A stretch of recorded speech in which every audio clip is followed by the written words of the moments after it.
enjoyable Thanksgiving, certainly different than Thanksgivings of the past. But hopefully it was a good time for reflection and enjoy the company of the smaller crowds that probably you had the holiday with. And I hope everybody stays safe. I will say that, as everybody is reading on the news, this second wave or third wave, depending on who you talk to, of the virus is in full swing. So please take every precaution during these holiday season, as this is a time where people gather around, whether it's shopping or holidays or get-togethers. So please be careful. There's been a lot of cases even in Lunenburg, and I know most people here are, doing the right thing, and yet we've still had an upsurge in cases. So I ask everybody to please be diligent in preventing the spread. A few announcements. Number one, a very important meeting tomorrow night. The Conservation Committee is having a meeting about their land use policies for those properties under Conservation Committee control. And one of the among the other things they'll be talking about in that policy is the hunting, especially the use of firearms hunting on conservation land. As of right now, only one property, and that is the Hunting Hill property under their control, which was by deed, allows firearm hunting. Currently, all other firearm hunting is not allowed in conservation property. That will be revisited and discussed tomorrow. So if you have feelings one way or another about how that should go, you should be sure to tune into their meeting. I believe it is 6:30, Madam Town Manager? 7 o'clock. 7 o'clock. 7 o'clock. So there will be a public comment section in that. So if you have an opinion about whether there should be firearm hunting on conservation property, please attend that meeting. Second, there was a town-owned property that was raised as a potential area that there was dumping going on. It was raised at special town meeting and at the end of the meeting when we were talking about stormwater. The property in question is the Woodruff property that the town bought. It's a 100-acre property that the town bought, I don't know, I'd say 14, 15 years ago. And we had people investigate that. And I am happy to report that there is no active dumping going on the property, but there is farm equipment left behind. So there is a graveyard of farm equipment. It was a farm property for many, many years. And when we took over the property, as we do with other properties, we don't scour the property and we don't remove things that are already there, especially if they're not hazardous. These are just metal pieces of equipment that are rusting. So we are aware of it. We haven't decided if we will act or do anything on it, but it is not, as was seen to be the issue, it is not an area that anybody is dumping active garbage. According to the people in town who inspected it for us, it looks like nothing has been altered or changed there in at least 10 years, they estimated. So it is not anything that's active. I just wanted to give closure to that because we do take those kind of complaints and issues seriously. And lastly, I will announce that there is a gift card drive that's being handled in Lunenburg. The Lunenburg Public School secretaries are hosting the 3rd annual gift card drive to help Lunenburg families in need of assistance this holiday season. This year, we can accept cards mailed to the physical address below, which is the Lunenburg Middle High School, 1079 Massachusetts Avenue, Lunenburg, Mass. 01462, or by sending the card into school with your student if you have a student that goes there.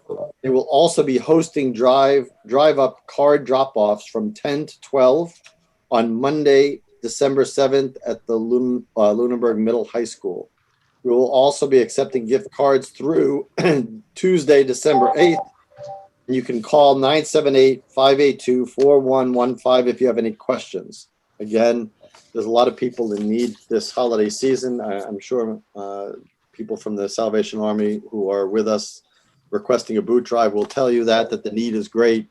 So anybody who can help in assisting a gift card drive would be greatly appreciated. Obviously, the Salvation Army is also doing their angels, but I'll let them speak to it since they are on the phone.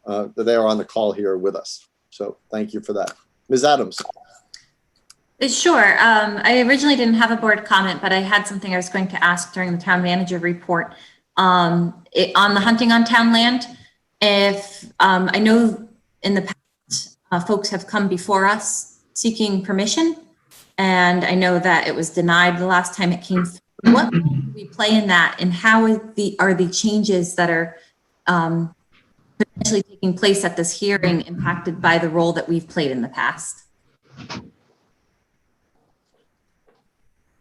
I'd have to look back at town council. He had provided a response to that question. So, but it's a two-part issue with conservation granting authority, but the Board of Selectmen would also have to grant authority, I believe. Okay, because I just wanted to sort that out before the hearing tomorrow, because I know that it came before us a couple different times over the past couple of years, and I just wasn't sure if that involvement or authority of this board would go away, or if that stays, and how that relates to everything that is attempting to be changed. In the past, that has been ambiguous, and that's one of the things that the Conservation Commission asked for is written town council opinion. I will forward that email to the board so you have it. Okay, thank you. But they did ask that, and it's, even after the answers, it's still a little bit unclear. It's not a set thing because they have control over the properties, and the question is, can the selectmen supersede that? And I guess the answer is it's not 100% sure. So it'd be better if we all agreed. That would make it a lot easier. Thank you. Okay, do we have any public comment from the public? I'm going to assume, Mr. McDonald, there you go. Oh, look at that. All right.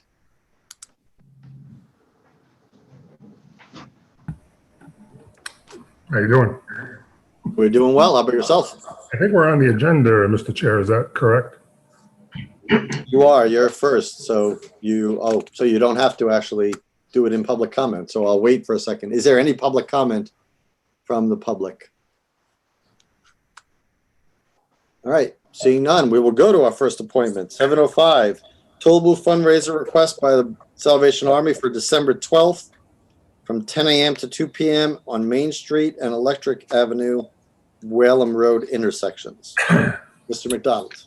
Good evening. I'm Dave McDonald, 155 Allen Road. With me tonight is Lynette Valentine. She's our envoy from the Salvation Army. She's under Jeanette there tonight, but Mr. Chair, I think you can see her there. I can, and I'm going to rename her, and I will unmute her. She always fools me with that Jeanette. Now you may want to unmute her, or do we? I don't know. Yes, we are unmuting her.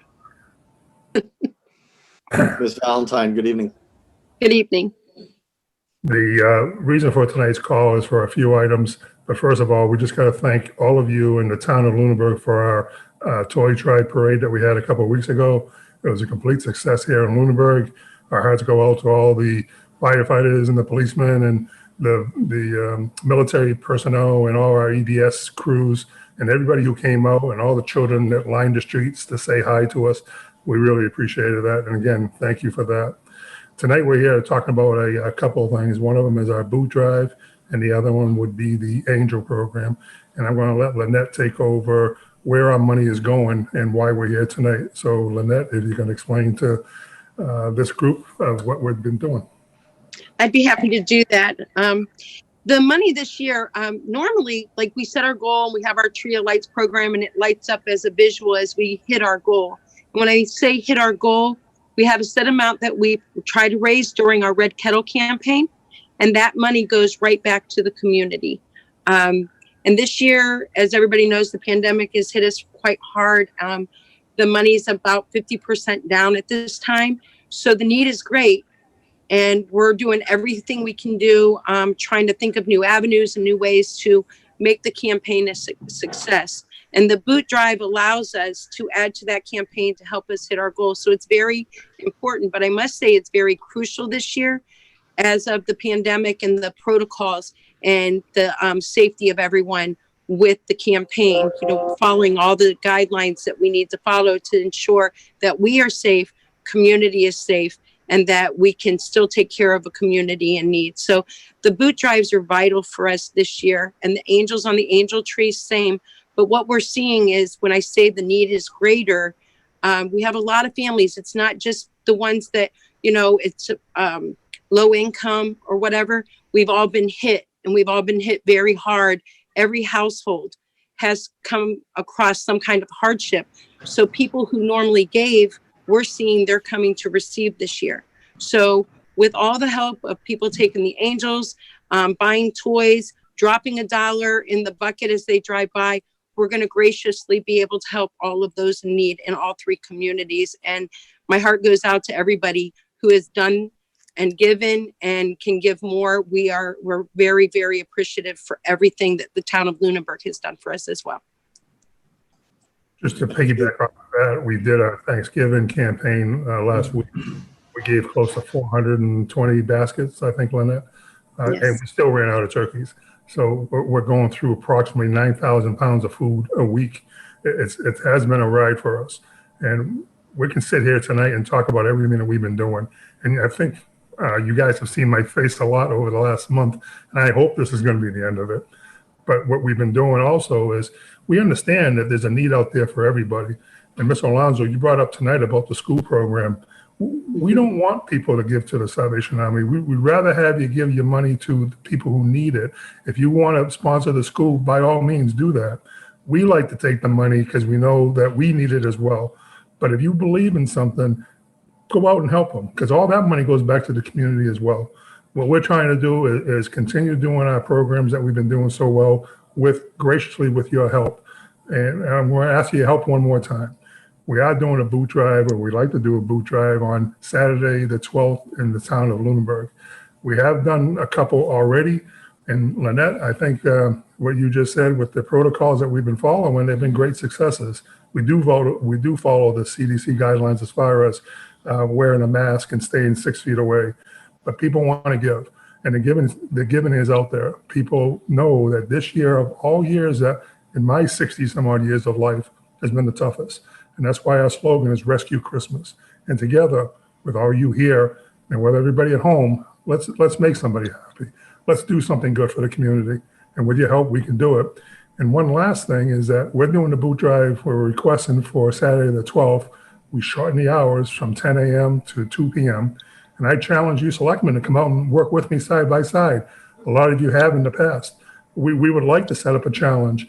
We'd like to talk to Heather. We already know that we can get the mayors of both towns to work for a couple hours at a Walmart and see who can collect the most money. We're trying to make it fun for everybody as well. But if you guys want to help, and I'm asking anybody at home, if they want to come and help us with ringing the bell, we just got authorization. Lynette, was it, the screen keeps changing in front of me. Lynette, was it last week that Walmart said we can ring in front of their buildings? And we just got authorization Friday that Market Basket said we can do there. Yep. So we can, if you like to have a couple hours, come ring a bell. Lynette? Yep. The challenges are great, like I said, and the protocols are very stringent, and we're going to go strictly by the guidelines. But I hope people get involved and people want to help. People are calling now asking what to do. It's giving of time to help those in need. And if you want to help, you can certainly reach out to the Salvation Army on Water Street, reach out to Dave, and we can make that happen. And the last program we have is our Angel Tree program, and that's to help. And again, my wife and I goal was to try to help every child for a toy on Christmas Day. And we ask you to join us with that. Pick up an angel, buy a toy for a child, because it may be the only gift they're going to get. So with that, Mr. Alonso and the board, I'd like to bring it to you for discussion. If you have any questions for us, we'll be glad to answer them for you. Anybody have any questions about the request for the toll booth? Oh, before we take the vote, I want to thank both you, Dave, and you, Lynette, for again coming forward and doing all the good work you do with the Salvation Army, among other things. I know you're involved in other things as well, both of you. And I will say that the need out there is great, and you shouldn't, I'm glad to hear you say, Mr. McDonald, you shouldn't be competing. People aren't competing for which ones you're going to fund. Fund the things that you feel the closest to and you feel have the best impact, but help, the help is needed out there by lots of people. So if you can, please give your time, as Lynette said, donate gift cards or donate handmade things or food or to the food banks. It really is a great need out there this holiday season, more than most. So thank you for the good work you do. I would entertain a motion regarding the request for the toll booth on Saturday, December 12th from 10 a.m. to 2 p.m. at the Main Street and Route 2A intersection and the Electric Ave and Whalum Road intersections. I'll move to approve the toll booth. Do I have a second? Second. Okay. Roll call vote. All those in favor, let's see. Wow, I have too many people here now. I got to go across. Mr. Marino, Aye. Mr. Dwyer, Aye. Ms. Adams, Aye. and an aye from me. Good luck. Thank with you. that, Dave, if you need help on the boot drive, let me know. I already have your name down there. In fact, if anybody on the board would like to help with the booth drive, you have to sign a release. I'll get those to you. But the last thing I want to say is that, and I challenge everybody at home, it doesn't have to be about money. It doesn't have to be about toys. It starts with you. It starts with you at home. Put a set of lights on a tree, decorate something, show your neighbors that you love them, show your neighbors that you care. It all starts somewhere. And Mr. Alonso and everybody who helped decorate the town center this year looks gorgeous. It looks great. We have that special heart at the center of town, donated by a person who had COVID. His brother had COVID-19 and he passed. And I asked him to make that heart for the center of town as a symbol for all of us. Don't forget. Thank you. Thank you. And I just want to say, in regards to volunteering for the boot drive, I already signed up for 7 hours of continuing ed. That's how I'll be spending December 12th. My apologies. Miss Adams, I'm glad you said that because we got 2 more boot drives after that. So I've got very little to do, so you can ring the bell at Walmart. I'll stand in the road all day. Okay. Thank you, guys. Thank you. Thank you. Thank you. Okay, 7:10, also known as 7:21. We have a joint meeting of the Select Board and the Parks Commission to determine the appointment of Anna Lockwood of 91 Main Street. So let's see, I'm going to unmute. I know there's Karen. I know Mr. Passios. I know, where's Susanna in my list here? I have too many people. There we go, Susanna Jewell. Who else is on the park? If somebody is on the Park Commission that I'm missing, please raise your hand in the video so I can. Chris Sullivan. Chris Sullivan, all right, thank you. That sounded a lot like Dave Passios, but. That was me. All right. Is that everybody? 4, right? There's 4 of you? Yes. Okay, Madam Chair, if you would like to call your meeting to order. Calling the Park Commission meeting to order at 7:22 and a quick roll call of attendance. Susanna Jewell. Here. Dave Passios. Here. Chris Sullivan. Here. And myself. We're all good to go, Mr. Alonso. Excellent, thank you. So I've unmuted Ms. Lockwood as well. She has put in a talent bank form to round out the Parks Commission to the new now full 5-member board or commission. So Ms. Lockwood, without further ado, I'll let you do the customary thing of introducing yourself and who you are and why you want to be on the Parks Commission. Hold on, we're not hearing you. You're unmuted, but I don't know if your microphone is. Now you've muted again. Hold on.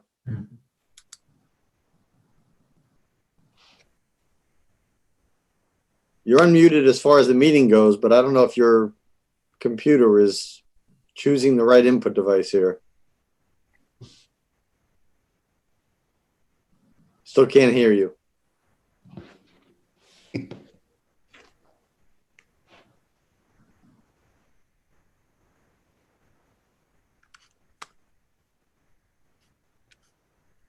there may be a config window. Let's see, where is that on Zoom?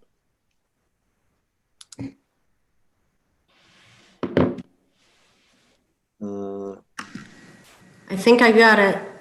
There you go. All right. Hi, I'm Anna Lockwood, 91 Main Street. I lived in Lunenburg since 2004. My children have gone through the school system, and through that time, we kind of used a lot of, Little League and so forth. We use a lot of the parks. I love the open space that Lunenburg provides to its residents. And now my kids are out of college, and I feel like I have a little time where I can contribute back to the community. And I thought the Parks Commission might be a good place to start. I think that the current Parks Commission has done a lot. I think when my kids were younger, it wasn't a very active commission. And over the past few years, I've seen a lot, the commission becoming more organized and being advocates for the park and making improvements and helping, just creating more, organizing the parks and really being the advocates for the park. So I would like to join the group and hope to make a difference. Thank you. Have you met with the Parks Commission or sat in on some of their meetings already? I watched a lot of their meetings. And I was on the previous meeting live, and we met. Okay, excellent. So I will open it up to both the commission, the Parks Commission, and the Board of Selectmen. If anybody wants to raise their hand, if you have questions about the process, questions for Ms. Lockwood, Mr. Passios. Yes, Anna, I asked you basically the same question, but in a different way at our meeting. But I'm wondering what your personal goals and hopes of accomplishments as a park commissioner are at this point, knowing that they may change once you're on the board, but I'm wondering going in what you're hoping to accomplish. When I got appointed to the board, the commission, I had some very clear goals. One being to make sure funding that was set for parks gets spent on parks, and the other was Marshall Park. Those were my two major goals. I'm just wondering if you have something similar to that in mind. I don't have a specific goals because I think it's more of a board. I think the board has made a lot of progress on advocating for the parks. So I don't have a personal goal or agenda, if you will. I want to be part of the advocacy for the parks and for the community to use the parks. Thank you. Ms. Adams. I'll just say what I always say is thank you. We have vacancies, and so we all know that there's a lot of thankless time and meetings, and I think it's a little bit even more unusual now that we're resuming. And so I always just say thank you, because it's not like there's a contentious group of people waiting to take a spot. It's just a volunteer. That's right. Thank you. Anybody else have any questions for Ms. Lockwood? I will say that I've worked with Ms. Lockwood, and I've worked with her husband on several issues in town. I know she's very active. I know she's going to be committed to this because she's been committed to those. I too thank you for coming forward and for offering your services in the extended board. I would agree with you. I think the Parks Commission has come a long way from what it was, 5 or 6 years ago. For sure. And I think the extended board and the extended membership will really be a good thing in the long run. It already has shown that it is to this point. So thank you for volunteering. And I will, if nobody else has any questions or comments, I would entertain a motion on the application of Ms. Lockwood to be the 5th member of the Parks Commission. Move to approve the application. Do I have a second? Second. Okay, so I will take a roll call vote from the board of Select Board. Ms. Adams, Aye. Mr. Marino, Aye. Mr. Dwyer, Aye. and aye from me. Ms. Menard, you can take your roll call vote. She's muted. Oh, sorry.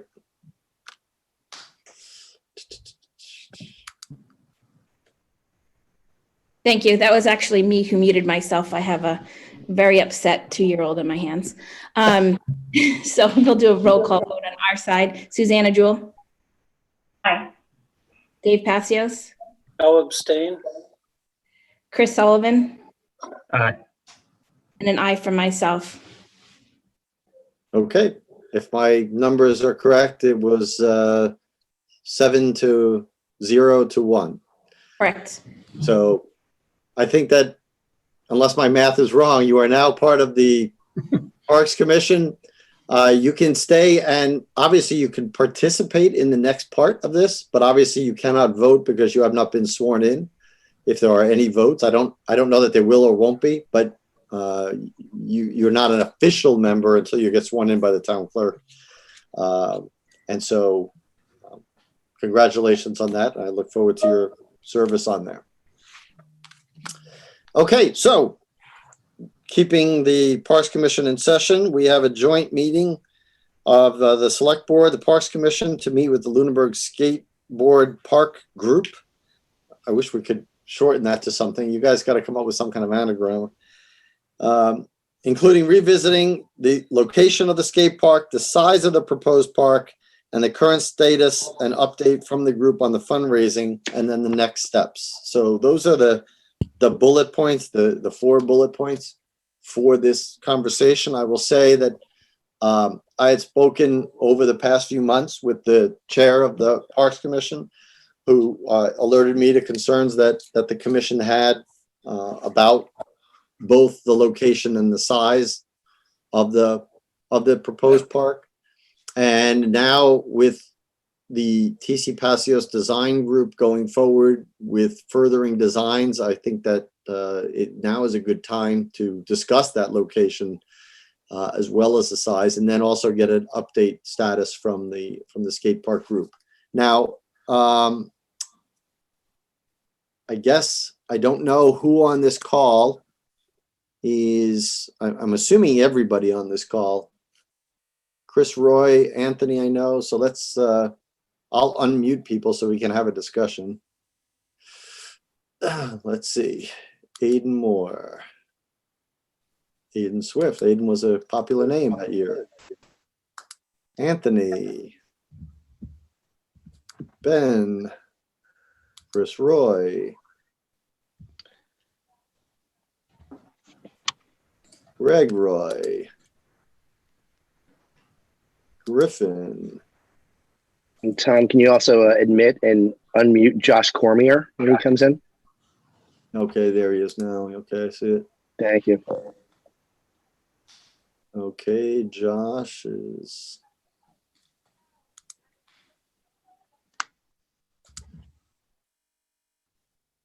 All right, so some people I've asked to unmute who have not unmuted. Ben, Chris Roy, Josh, I'll try again. Griffin.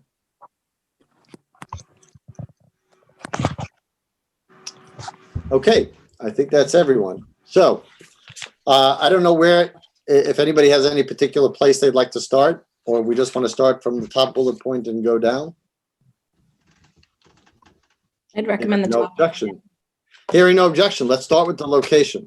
So the current position of where this was going was next to the TC Passios building.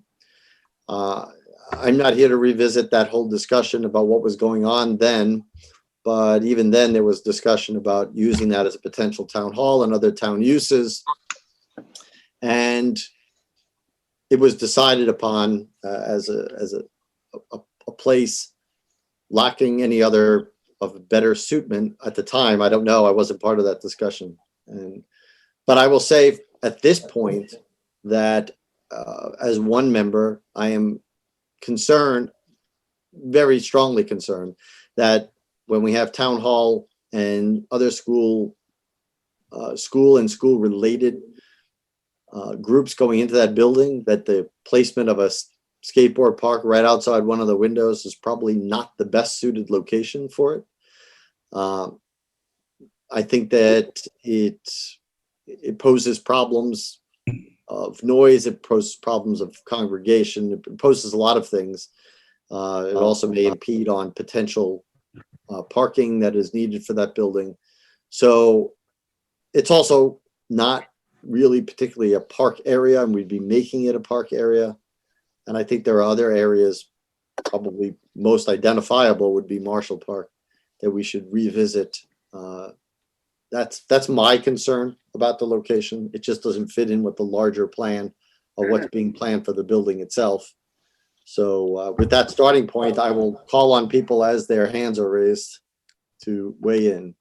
Mr. Passios. Yep, Dave Passios, 56 Whiting Street. I agree wholeheartedly with the previous speaker's comments. And as a Parks Commissioner, we have discussed this a number of times at meetings since I've been on the commission, and I was part of or present for meetings well before I was a member that this issue was discussed. I totally agree. After looking, I spent some time today looking at the locations of the skate parks in Fitchburg and I believe Gardner and a couple other locations, and they are associated with parks, actual park areas. Park Hill is one of them. I don't remember the others, but everyone I looked at is associated with a park area. One other note I'd like to make, and I made sure that the surveyors checked on this for me before I would make this comment this evening.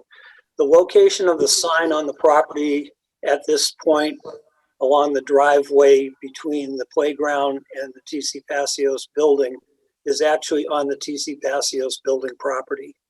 It should be further up the road, and I know there is space back towards the woods, but that sign is actually on the TC Passios property.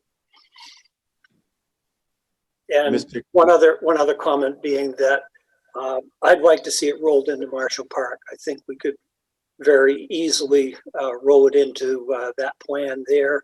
We've got 28 acres to work with. There are some limitations, but I've got a couple of spots in mind that it would fit very nicely into. Thank you. Before I go to Mr. Cayotto, who's next, I guess I should have said this at the beginning. I want the group to know that I, again, as one member, and I hope I speak for everybody here, we are not looking to not have this project happen. We want this to happen. We want to work with you to make sure it can happen. We just want to choose the best place and the best location that fits the town and fits everybody. So I don't want people to walk away with this thinking that we're trying to squash the project. They shouldn't have any idea that we're trying to do that. But just in case somebody did, I want to make sure that that's not the case. And we really want to work with everybody to find a better site for it. Mr. Cayotto, you have the floor. Excellent. Can you hear me okay? I can. Excellent. So, Tom, thank you very much for reiterating that. I don't think anyone that I've spoken with is of the understanding or the impression that anyone does not want this park to happen. So it's been received extremely positively in the community. If unfortunately you were not on the board at the time, but we did go through an exhaustive search and analysis of the properties. A number of people that are on this call today were present in the room. I know Chief Marino was there. And we put all of these potential locations out that could be suitable, and it spanned town property, parks property, private property, and put it out really for just an objective opinion. And the overwhelming response from the room was that Marshall Park was actually at the bottom of the list. And honestly, I want to see this park succeed as well. So we're entirely open as to where it would go. It's just concerning that this is a total 180 from the popular vote, 3 years ago. Plus, there's members on this call as well, folks that have gotten involved with the project that were involved with the first skate park that was in Marshall Park. And they saw what occurred, right, when you put a park like this or a facility like this in a location that's not highly visible. And Josh Cormier is also joining us tonight. He's the at the time when he was involved with kicking off the Gardner project, he's been extremely influential in helping bring that vision to reality out in Gardner. Is behind that, and wanted him to, just to give him the opportunity tonight to talk about this as well, from his perspective, but just really to answer and respond to everyone's points. We've been through this discussion at length with fire, police, board of selectmen, anyone else that had an opinion on the topic at the time, and we captured this in a presentation. I can circulate it again, if would be helpful, that summarize all the potential locations. And again, Marshall Park was at the bottom of the list for a variety of reasons. Okay, thank you. And if you can send that around, that presentation you just referenced, that would be very helpful for me, certainly. And if you want, it's actually captured during obviously the Board of Selectmen meeting. So you can see everyone's comments in context, which might even be more helpful. Okay. Well, I'll have to, if we can find out, if you happen to know the date. I can find it. I have it handy. I'll send it out. Okay, that'd be great. Thank you. Griff, I'm sorry, are you completed? I don't mean to interrupt you. No, I'm all set. Thank you. Okay. Griffin. He's muted, Tom. I'm going to unmute him now. Yep. Hello. So another thing to add about the low visibility. Introduce yourself, Griffin. Okay. I'm Griffin Caiozzo. Do I say my address as well? Sure. All right. 1091 Mass Ave. Another thing we have noticed with low visibility parks and in areas that are not hidden, in town, if you look at the old Marshall Park skate park, it's no longer there. It was hidden deep in the woods and it got destroyed.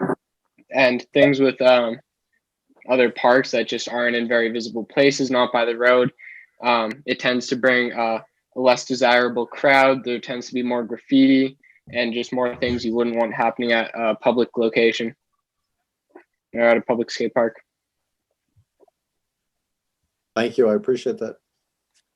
Tom, if I can quickly add to that, we have spent many hours driving around the Northeast, meeting with people that have taken parks from concept to fruition, and folks that are responsible for running production parks today, again, all around the Northeast. So we've been to several states, obviously pre-COVID. And the one thing that has come up over and over and over is really have it in as public of a location as possible. You want as many eyes on the facility. Don't count on cameras, don't count on technology. Just visibility is key. Thank you. Mr. Sullivan. Hi, Chris Sullivan, 108 Highland Street. New to the Parks Commission. I was at that meeting a few years ago to show some support for the skate park. And so I'm aware of the meeting that Anthony's talking about and the discussion that went into the different locations that were listed at the time. In my mind, it made sense where near the TC Passios building. Now having a more historical, reference and being now part of the Parks Commission and understanding, that there's a plan for Marshall Park, hopefully to rejuvenate that, bring some life back there, and seeing what may happen over at TCP in terms of town use and so forth. I can see the skate park being a nice fit for something in Marshall Park. Knowing I live right around the corner from Marshall Park now, and I knowing where the skate park is, the one that was there, it's buried in the woods, it's overgrown. That's certainly not the vision I think that anyone has for establishing a new skate park. I would envision it being, working it into Marshall Park, it being an open space, an open area. Those 28 acres that are over there at Marshall Park, I would hope we're going to create some nice open space and a lot of visibility for the town, for everyone to be able to participate and enjoy enjoy that 28 acres. So I certainly wouldn't, envision us burying a skate park in the woods without visibility and so forth. That was one of the things I committed the kids about when they presented this in the first place, was wanting visibility. And keeping it a safe place and where people could, see what was going on and so forth. And I think, if the vision of what I hope would become more in Marshall Park would, be brought to fruition, I think that's what I would envision there as well, that it would be an open area space, clearly visible for anyone in town and public officials and safety officials to be able to get access to and see and so forth, and not have it be something that's, buried and tucked away. I think that's, if and when this does come to fruition, I think it's something to be commended, and we should be bragging about it with what these kids have done and brought forward. So I think that'd be something that the town would want to, tote. Thanks. Thank you. Ms. Menard. Thank you. So I just want to echo my agreement with Mr. Alonso and the concerns that he raised. I also want to make sure that Mr. Cayozo will be forwarding that the list that he had of possible locations and the pros and cons, because the Parks Commission was not included in that discussion. We've never weighed in on any location and what our preferred location would be. So I'd be curious to take a look at that as well. And, the other thing that I understand that they're looking to have something in public view so that it can, to make things safer. I totally get what Griffin's trying to say. I do think that we have the opportunity to have that down at Marshall Park. We have all different opportunities down there. We have different ideas for down there. It's about coming up with a master plan and making sure it fits and putting it in the most visible place down there. And I'd also be concerned about losing green space in the center of town. We don't have a lot of green land up there. And that piece of property can actually be used for a variety of things, even some parks related things, because right now we don't have rectangular space. So that space can be used for other things. So I hate to lose that green space that's between Kids Kingdom and the TC Passios building. Thank you. Ms. Lockwood. So I have a question for Anthony. I actually remember watching the meeting where there was approved that you guys could use that space next to the CP. And I'm not just recalling, I don't think we were as a town where we are now looking into maybe using TCP for the uses that we are possibly planning to use. So new things have come to play, and I think that's where you're seeing some hesitation of maybe or us questioning this is not the best place. I remember Chief Marino also agreeing that the CCP location would have been the best because of visibility. But my question for Anthony is, I know that's your preferred location, but are you saying, or what are you saying in terms of you're willing to work with the town on finding a more suitable location where we work best for the town and the parks? Or you guys exclusively would like to be at that location? And hold on, Anthony has muted himself, so I'm. We go. So Anna, the obvious answer is we're committed to the project. So we're happy to build it wherever this constituency, this joint constituency, decides is the most opportune, beneficial location to all parties involved. So this isn't our land. We don't have a right to do anything anywhere. We're just trying to harness the power of some civic-minded children to help them learn from the process, grow personally, professionally, and obviously benefit the town in the process. That makes sense? It does. So what I hear is that's the preferred location, but should the project move forward, you're willing to work with the town to finding the ideal location for all parties involved. I want to make it super clear that this is not necessarily our preferred location. This is the location that we were told to investigate, to build on. We've had people working with the terrain of the location to build out potential park designs. We've done some initial digging in the location to scope it out from a geo perspective. So there's a number of design considerations that need to be taken into account sooner rather than later. So when we were told to, proceed with the location, obviously that's why we've invested what we have to date in this location. But obviously, if we need to change for some reason, again, we're open to the discussion, which is obviously why we're here. Right. So if someone has a better idea, again, folks in the room were so adverse to Marshall Park. If someone has a better idea, please, by all means, now's the time to suggest it. Thank you. Griffin.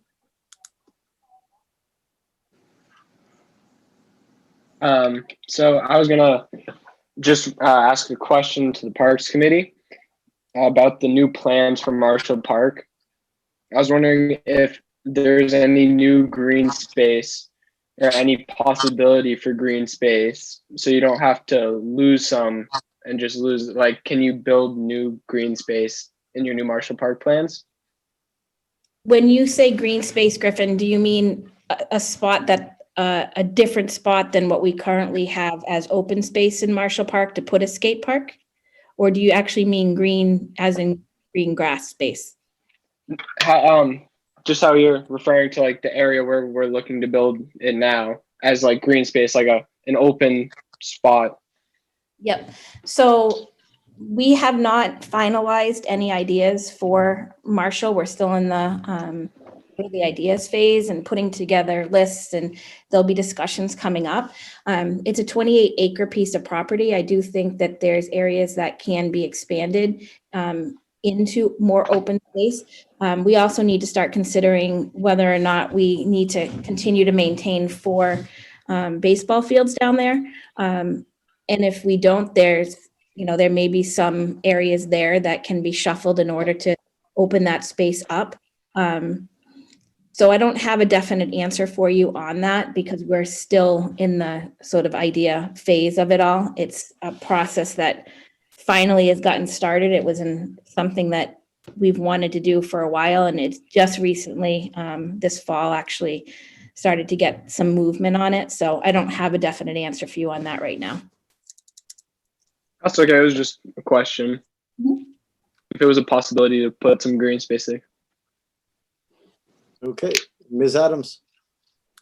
Okay. By the way, if you're looking to speak, please find your raise the hand button. I'm just calling people as I see them raise their hand. I can't find it, Tom, on my machine, so. Okay, so all right.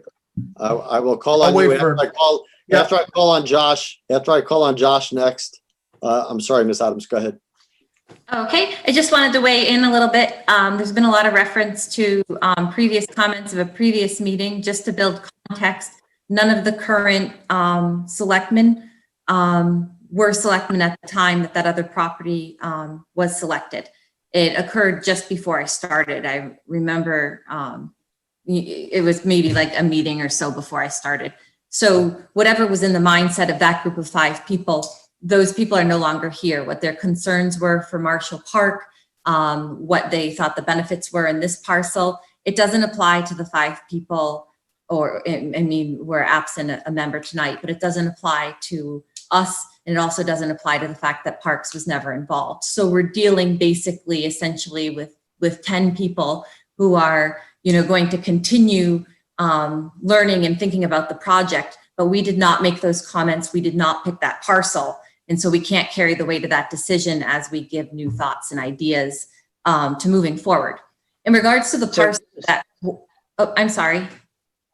Quick question. So I want to say that there really were people from Parks in the room. And can I just finish though? Yeah, absolutely. Okay. Okay, thank you. Go through the chair. Okay, so then my other thoughts and comments in regards to that parcel. And I think everybody knows who has followed along with me, I don't support the use of the TC patios as town hall. Also won't be deciding. If we do, it is absolutely imperative that that land and the space around that school are available to whatever the future use of that building is.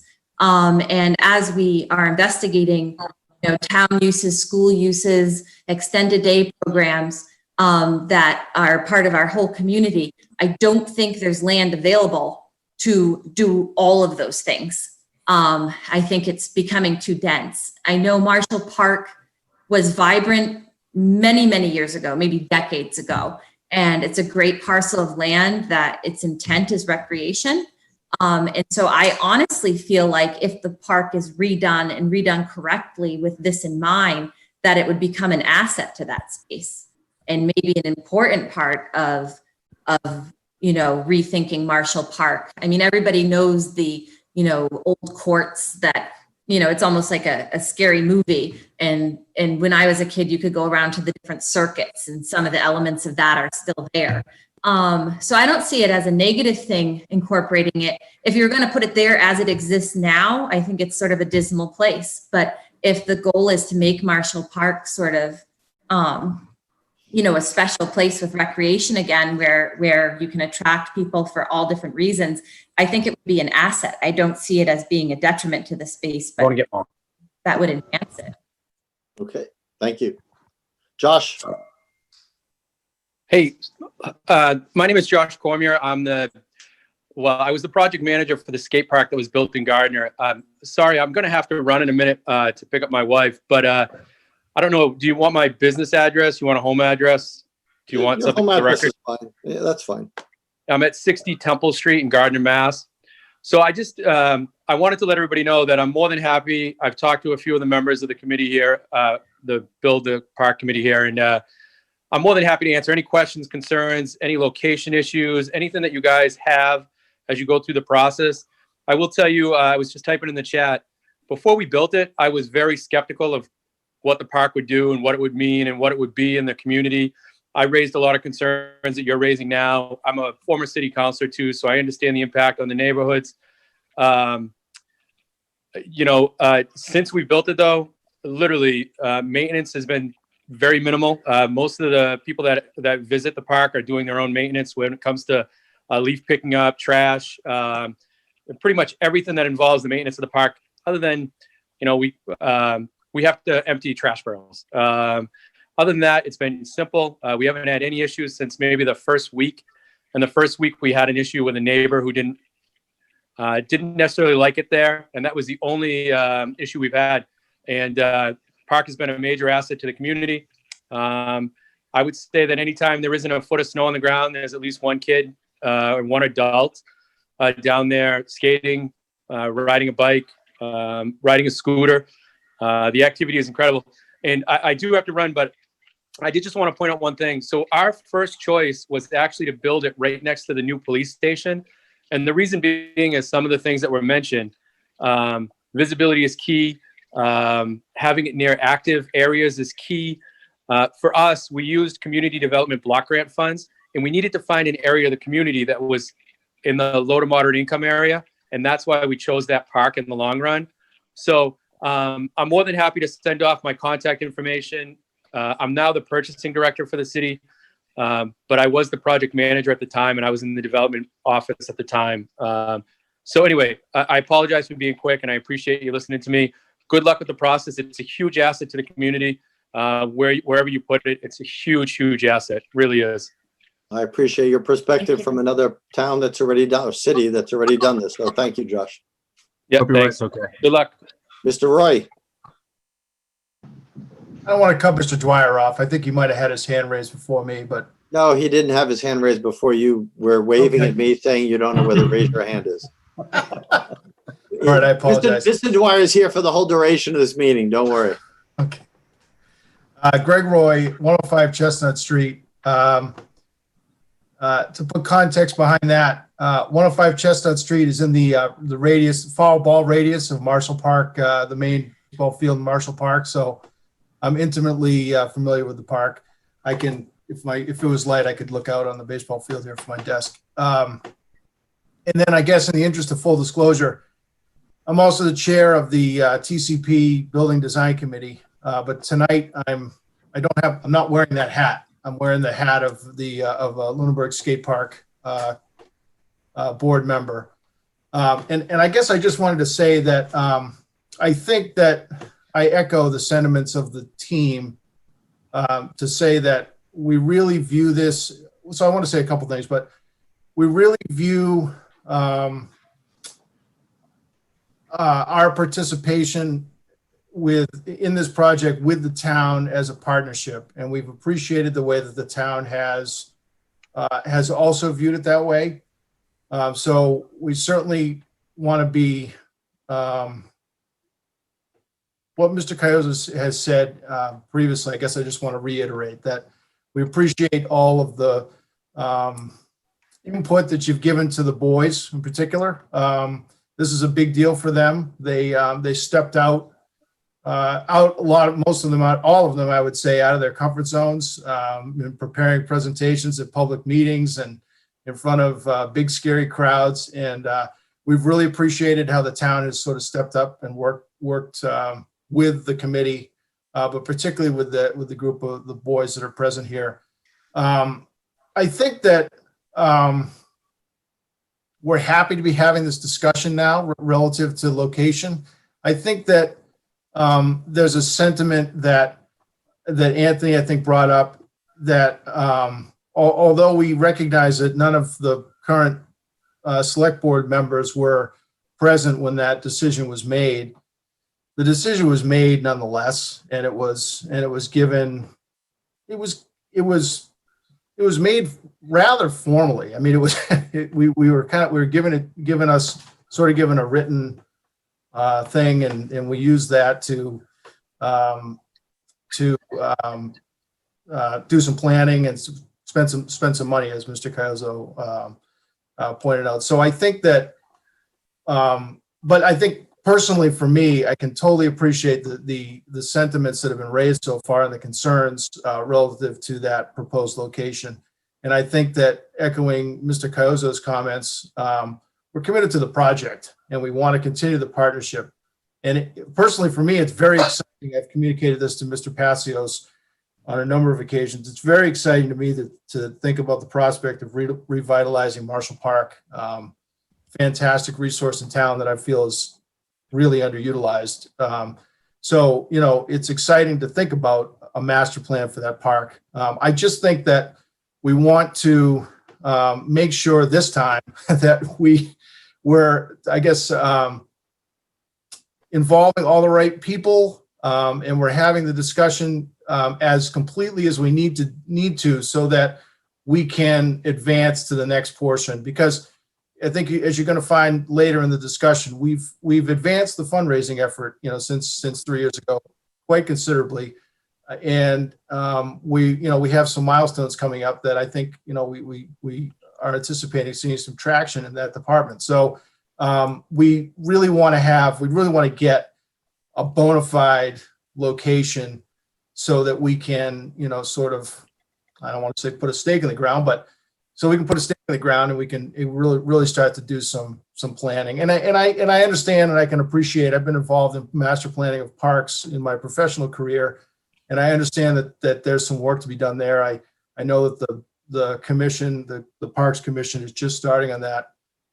So I guess, there'll be some back and forth if that's where we decide to put it. I guess, so I just wanted to make that known. And I think that's it. I appreciate it. Thank you. Mr. Dwyer.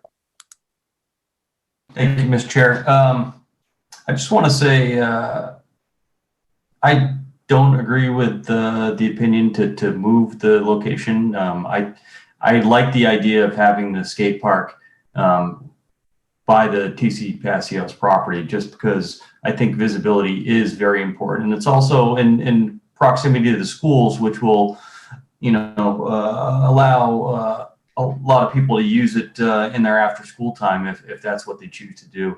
I just think it's a safe area, and I fully support keeping in that location. But if we end up at the end of the day,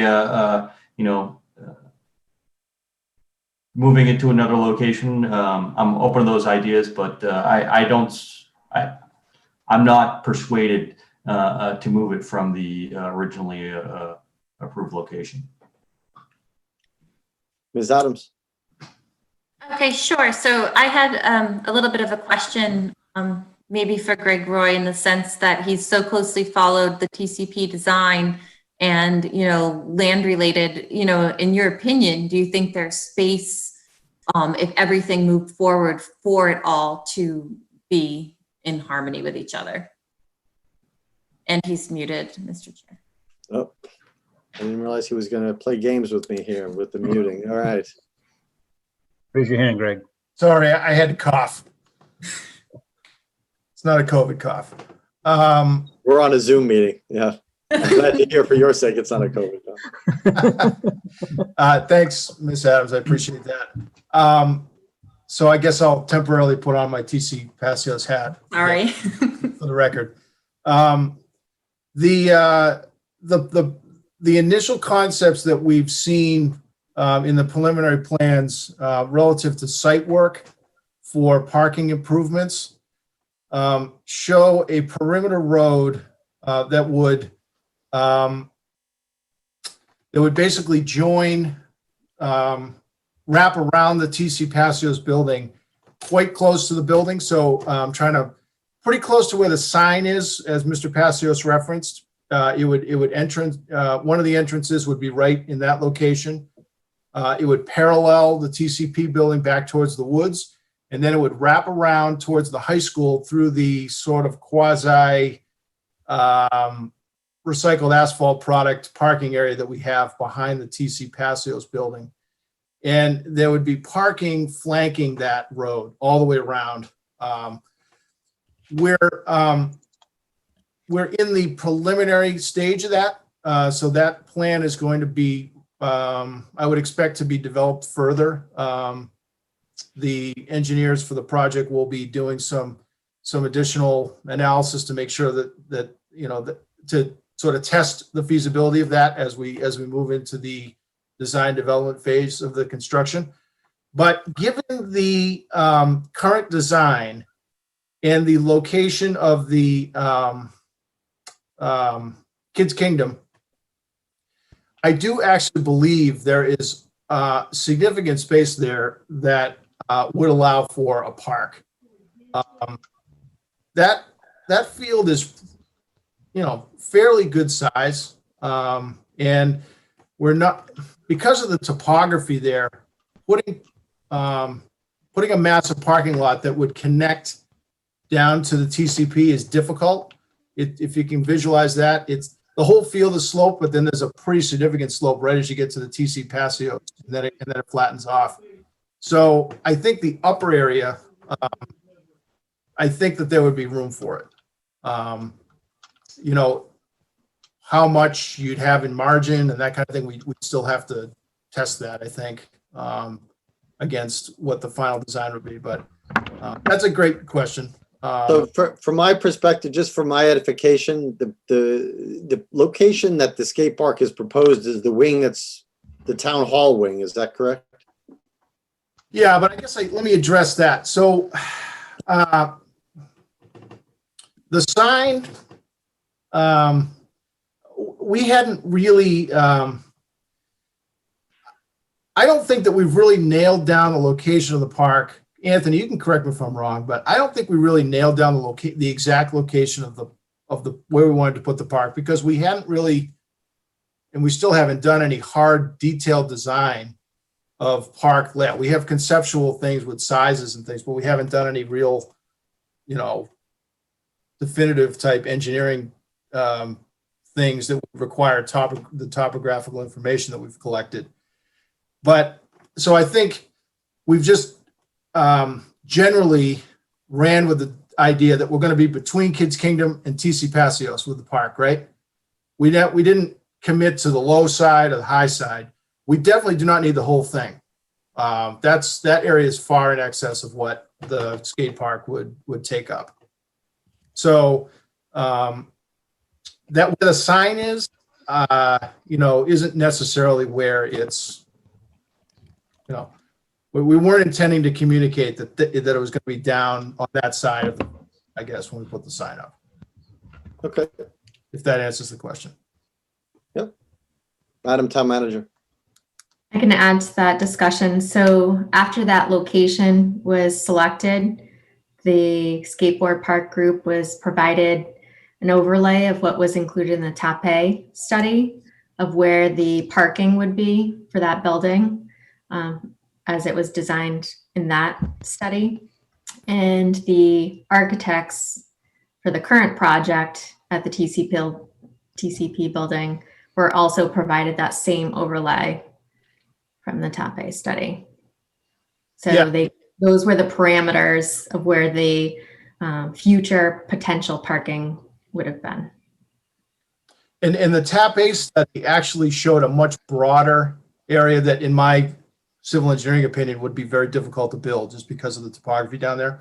They showed sort of 2 double barrel parking areas. So you'd come in kind of where the sign is, and then there'd be a loop. So you'd kind of loop towards Kids Kingdom, and there would be, there would be sort of 2 bays of parking in the TAPE plan.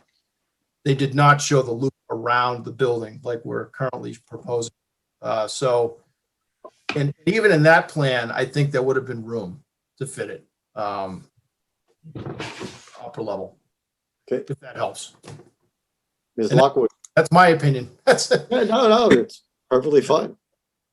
I have a question regarding the, I don't know, well, let's just say the legality of this process.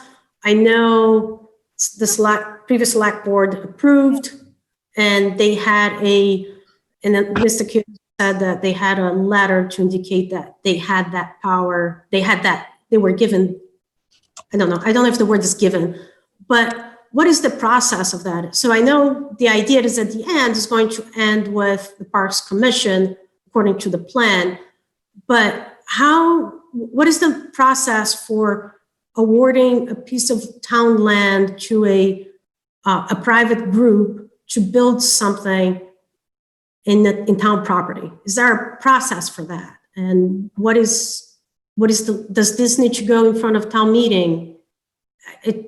Anyway, that's it. Madam Town Manager, do you want to take a shot at this, or do you want me to? You can go first. Well, because it's town property, the Board of Selectmen obviously have control. We're not deeding the land, and we're not giving the land to anybody, so we don't need town meeting approval. So it's just a matter of allowing something to happen on a piece of land, and if it's under the Board of Selectmen's control, we certainly have the ability to do that. If it's happens at Marshall Park, that would be under the control of the Parks Commission, and they would have the ability to do that. Probably also, although I'm not 100% sure, probably also with Board of Selectmen approval, or Select Board approval, sorry. So that would be the process. I mean, it's nothing, we're not giving a private entity piece of town property. We're just letting them build something, and they don't own it. The town would still own it. They're just going to be fundraising for it to happen. So does the piece of land, the paperwork that Mr. Kyozo says to have, is that what he needed? Is that what the group needed in order to move forward? Is that irrevocable piece of paper? I don't know what the paper is that he mentioned to have had. So I don't know the paper either. So we'll have to ask what that is. So just correct me if I'm wrong, Anthony, if I may, Mr. Chair, sorry. Mr. Roy. I think it was just a letter that the select board issued to the skate park group that memorialized the vote. Is that true, Anthony? He's muted. He's muted. He probably can't come off mute. Oh, Anthony's muted. All right. There we go. Thank you, Tom. So yes, what Mr. Roy is describing is exactly correct. It was a letter of intent that was executed by the select board at the time that basically gave us the green light to go ahead with investigating and exploring the piece of property in question. Yeah, and it was kind of important for us because we were going to be doing some invasive tests. We did some soil testing out there. The DPW was kind enough to provide the backhoe for that work. So we really needed that formal letter. Authorization. You need permission. Sure that we were, yeah. All right, that's fine. And you also I can probably send over needed a copy it of that because as well. yes, thank you. And you probably needed it also because you were going to be officially asking people and lots of people for money, and they wanted to make sure that you weren't going to raise money for something that didn't even have a location. So I understand what the intent is, and I want to be clear. I have no intent of revoking the current location without also at the same breath giving you another location. So there will be no, as far as I'm concerned, I will not entertain any motion that revokes and leaves you plotless so that you can't fundraise because you don't have a place to put it. Anything that we do appreciate that. Thank you. will require us finding a location and then swapping the location. So you'll always have a place that you will be able to build it. Thank you. Mr. Passios. Yeah, just briefly, Dave Passios, 56 Whiting Street. 2 points. The authorization, from my understanding, that was given at that Board of Selectmen's meeting, I was present at that meeting, and I walked away from that meeting with the understanding that they were given permission to explore the possibility and come back. And my thought was come back with a design that they could agree would work on that piece of property. I don't think it was a total green-white, non-revocable green-white to go forward and build a skate park on that piece. I think it gave them authorization to do as you say, the study work to see if it was feasible and that it needed more approval after that fact. The other thing is that the size of the skate park has been under question from day one. And, it started as a 5,000 square foot park and then ballooned into other sizes. I honestly don't know where it is at this point. I know Parks has agreed to a 5,000 square foot park. So there's still some negotiating back and forth on how this park ultimately is going to end up. And I agree. I think we all need to work together to come up with a spot that works for all of us and is beneficial to the town. I again say that I think Marshall Park is the place. There are a number of locations within that park on streets, i.e. Chestnut Street and the Mass Ave side, that could be created to be very visible and work, I believe, very well for the park, for the skate park. One last point. Thank you. Mr. Coyote. Oh, hold on. Yep. With Go ahead. The premise that Parks Commission is going to end up with care and custody of the skate park on the TC Passios property, I see that as problem. Actually, it's not on the TC Passios property. It's a separate piece under the care and control of the Board of Selectmen. And I see it as problematic being taken over and put in care and custody of Parks. I think you're going to run into the same issue as you ran into with the playground over in the Whalum area adjacent to the development over there. Thank you. Mr. Coyote. Or I should say Anthony Coyote, since there are two. Excellent, thank you. So regarding the letter of intent, which I'll send it over so everyone has that for reference. It very clearly states that the Board of Selectmen voted to approve the location for the Lunenburg skate park on town property. So it doesn't say anything about exploring. It was never the understanding that this would be like an exploratory location. It was once you watch the video, you'll see it was pretty obvious. And then from the get-go, once we had the land not granted, but permission to build on the land granted, we met with dozens of skate park designers and builders. Like I said, we've toured all over the Northeast. We've met with people that have built parks, owned parks, run parks. And we have been working extensively with the Tony Hawk Foundation, who are, the godfathers in the industry, to help us understand how big should the park be, right? Some really basic questions. How big should it be? How should we design it? They've written books about this. They run webinars. They run all sorts of, get-togethers that we've participated in regularly. We think about this. We talk about this. We live and breathe this. So we started off with a 10,000 square foot park. That's always been the intent of the organization. It fits very well into the plot of land that was allocated to us. and using, the reinforcement that we received from the community. And one of the things that Josh Cormier mentioned to us right after we met him, his park was only open a couple of months. And he said, and he reiterated this when I spoke to him the other day. He's like, I wish we could have built it bigger. And his park is, I think, somewhere between 5,000 and 7,000 square feet. I think it was maybe 6,500 square feet. And when you skate it, it's actually tiny. But point being, we've trust me, we've done our homework. The reality is economics will set in. And will we hit 10,000 square feet? Maybe not. But that's definitely our intent. To build something that'll last generations and be properly sized for a community of our size. And really, I very much look forward to the continued dialogue with the Parks Committee to understand the math, the rationale, and where they're coming from, so that we can obviously come to terms on this. Thank you. Thank you. Before I go to Ms. Menard, I'm gonna also open up to the second topic of size, since we're already talking about size. So if anybody wants to weigh in on that as well. Ms. Menard. Yep, I actually have my hand up through Susanna. If you could unmute her, she couldn't find. Sorry. Team players. We are. Ms. Jewell. Hi there.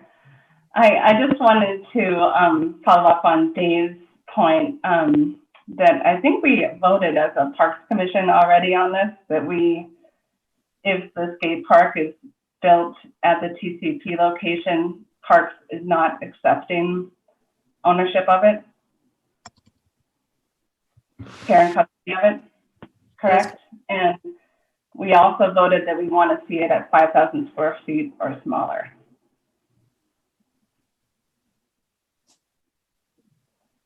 Okay.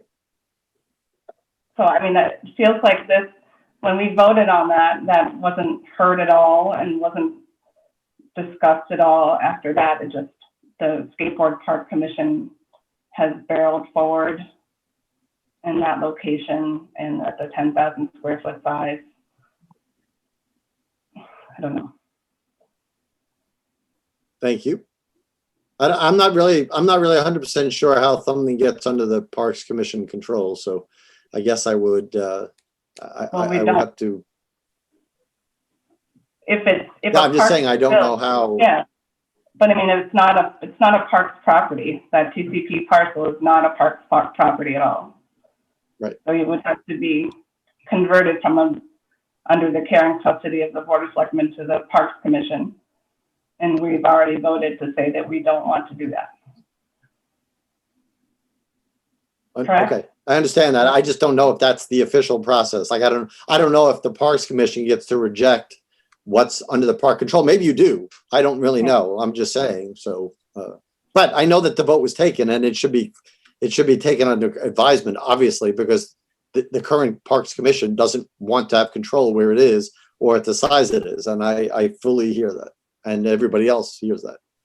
It is my understanding, Mr. Alonso, that if the piece of property isn't owned by the Parks Commission or currently under the control of the Parks Commission, that we would have to vote to accept care and control of that piece of property. And we've been down this road. We've done this with the turf field, and it just didn't go the way it should have gone. It was problematic to have two elected boards having say in the same piece of land. And an example of that would be when they used to close down school properties for town meetings, which I agree with. They made that decision, and that effectively closed down that turf field, where the Parks Commission hadn't voted to close down any other field in town. Their hand was forced because of that. I think it's extremely problematic to not have that piece of property fully under the care and control and ownership of the committee that is supposed to be having the care and maintenance of the pieces that are on there. So the Park Commission previously owned the turf, or had care and control of the turf field and all the stuff that went with that. But the land itself remained in the hands of the school committee. And it just didn't work the way we expected it to, and the way we had hoped it to work. And years later, it was handed back to the school committee, and now the school committee 100% owns that piece of property, as well as the care and maintenance of the turf. Okay, thank you. Mr. Roy. Thanks, Mr. Chair. I just wondered, and maybe forgive me if I am asking a question that's been answered too many times in the past, but could the Parks Commission give just a quick synopsis as to the rationale for your current thoughts on the sizing of the park? So the sizing, that decision came back, I believe it was around December of 2018 into early 2019, if my memory is serving me correctly. And that came off of research that we had found when we had started researching it on the Tony Hawk Foundation page. We also didn't want this to be a destination location. We wanted it to serve the people of our community. And although I'm sure other kids will come in, we were focused on what our community needs were. And I think we're at 12,000 people. A 10,000 square foot skate park just seemed excessive to us. And it still does to me now with the population that we're at. I don't know if any of the other committee members, I don't know if Susanna was on board with that yet. I think it was myself, Mr. Manoni, and I don't know if Susanna, were you on board at that point? I think I was coming on right then. I'm not sure.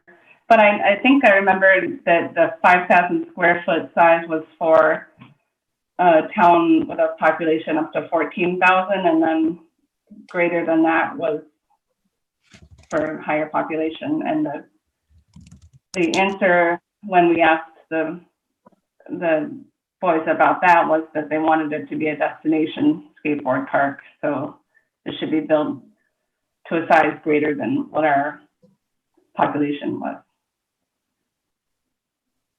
We don't want to. I appreciate that. Go ahead, Mr. Roy, you have a follow-up? No, thank you. I appreciate that. Okay. Helps me. Ms. Adams? Mr.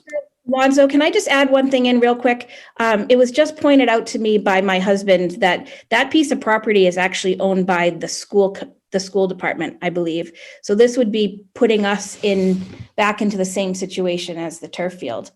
I don't think that property is the school committee's. I think that was handed over to the town, but we can look at that. They never subdivided. Pastios building. They never subdivided the land. What? They never subdivided the land. And so all the TC Passios land is still in a contiguous group of acreage of 50 some odd acres. That is mostly school land. Care and custody is split though. It's split. The school department has Kids Kingdom. And I found this out only because there was a complaint about trash removal. And the school department is still responsible for that. There's a piece of property between Kids Kingdom and the property line for the Passios building, which is part of the contiguous property for the school campus, if you wish to call it, that I believe is under the care and custody of the Board of Selectmen. And then the rest of the property has not been subdivided since the school department turned back the Passios school to the town. But we're working with a surveyed plan with the boundaries that were originally created for the Passios building by the study that ultimately built the middle high school. Well, I concur with Ms. Menard. We don't want another co-ownership thing. That is clearly true, but we can find out who owns the land and we can go forward. Right. Ms. Adams. Okay, I have two things. One is that I'm sensing here the park's willingness to be involved, but also then they should be involved. And I think it's a skateboard park. And although it's come from an organic group that is not part of town government, it will be a municipal space. And I think it does not make sense that it would not belong to and be involved with the parks. So I think it's important, especially now we have more members than we have before, and they're working on these visions and concepts. I think that if they're making votes, and I mean, they're an elected body, and that means they're put there to represent the people. And I think that if they are discussing this and have input, that it should sort of rise up and help us shape whatever this is going to become. It's a municipal project. And it's going to end up being taken care of, maintained, dealt with municipal, funds and things in the long term. What becomes of the space? What happens if it falls apart, it's abandoned? Who pays for the demolition? I mean, look at Old Primary, right? So whatever happens right now to municipal land and space is inherited by the taxpayers for a long time to come. I feel here that there are a couple different sides to this. So my second point is I know anybody involved in town government, there comes a point where wheels are spinning. This has been worked on for years. You can't continue to work on it without a location. And so I hope that we can make some type of vote or just make some sort of decision. And, if somebody makes a motion, we pick a spot in regards to there being a previous statement that land would be allocated to the skateboard park. The complicated thing about government is that it's always evolving and changing. And so we could make a motion tonight to withdraw the statement in that letter. It's a fluid process.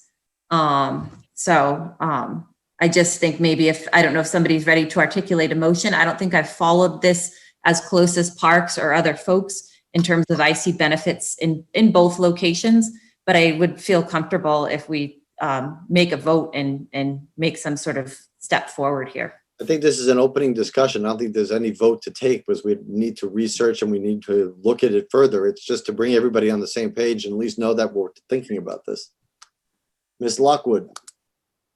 I kind of have a follow-up, a question for the people involved with the parks, with the skate park. So it sounds like in 2018, there was a vote regarding size. And Karen, was the vote regarding the location also taken about the same time? It was not. The vote on the location actually wasn't taken until February of 2020. So we know, and this question is for Greg and possibly Anthony. You knew the Parks Commission had recommended the size to say of 5,000 square feet. And we have heard today that you want it to be close to 10,000 square feet. How is the Parks Commission, how did you take into consideration the Parks Commission's vote?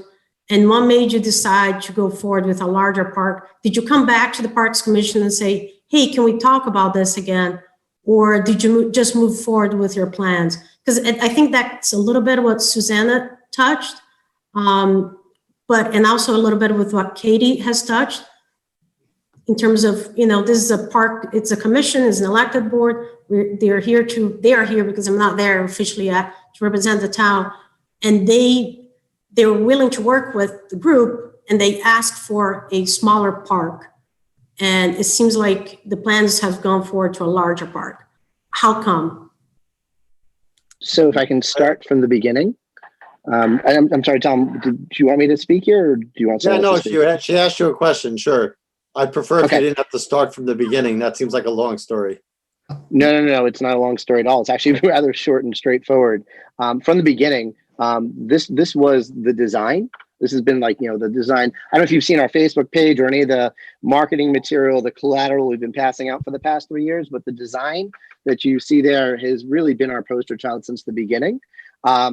We have had a consistent dialogue with the Parks Department around math, the math behind this. And again, we have done hundreds, probably bordering thousands of hours of research, investigation, and discussion with other park owners, designers. And I've said this before, we've done the homework.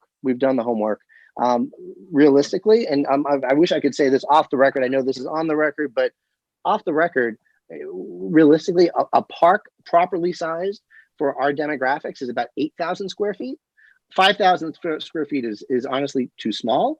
And we're putting such an immense amount of time, effort, and our money, right? This is your neighbor's money. These are local businesses. We're not taking, at least that's our intention, and we're sticking to our intentions from the beginning to do this all with private dollars. So this is all of our dollars. So if we're going to do this, let's do this right. Let's do this the first time. And there's a reason why. So I invite the Parks Committee, please join us. Come take a trip with us. Come look at a park, go visit parks in the area. Look at how people use them. Look at the size, look at the impact on the community, and talk with the skaters there. What do they like? What don't they like? What works well? What doesn't work well? And you'll quickly see 5,000 feet. We're going to be regretting that the second the concrete dries. Anthony, I hear your passion and you're very resolute to this is the best plan. But my question was, the Parks Commission voted saying this is not the size that they want. And Mr. Passios has gone, he has spoken about the other parks that he has seen. It's really a question of process. You're willing to work with the commission, but they ask you for something, and I don't see where that consideration. And all we've asked is to help us understand your math, the rationale behind that request, and we are more than happy to obviously come to terms. Okay, Mr. Moore. I'm sorry. I'm good. Thanks, Tom. No, I'm good. Mr. Moore. Is he muted? He is. All right. Hold on. There you go. Hi. I'm Aiden Moore. I'm on 59 Wildwood Road. Just back to like the 5,000 square feet. I'm a skateboarder. I've been to many skate parks. The 5K square feet, that's just kind of unsafe because when you're, especially in Lunenburg, where there's lots of little kids who don't understand that a skate park, it has like a certain type of flow where everyone respects each other and you try and not get in each other's ways. And 5,000 square feet, it's too small to allow people to have their own paths. It's too small to allow people to not get in each other's way. And when you have that small of a park, it's dangerous for people who are trying to go faster on the park and for little kids and for people in general to try and avoid other people when they're trying to do tricks, and they're generally focusing on themselves instead of other people around them, especially when there's bikes and other like devices that could be potentially very dangerous. And 10,000 square foot park allows for a much safer environment for everyone. Thank you. Griffin. Oh, hold on. Everybody's playing games with me. I'm telling you.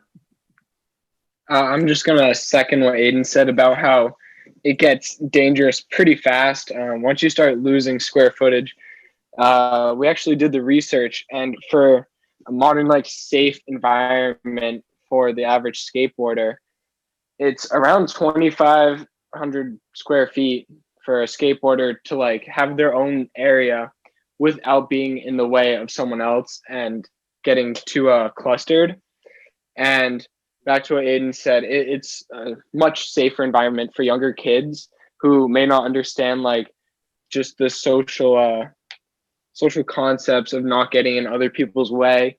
And with the smaller parks, sometimes you'll go on like a nice sunny day and parents will just bring their kids, meet up with other parents, and then you soon have like 20, 30 kids at a skate park all pushing around but having no clue that they're in everyone's way.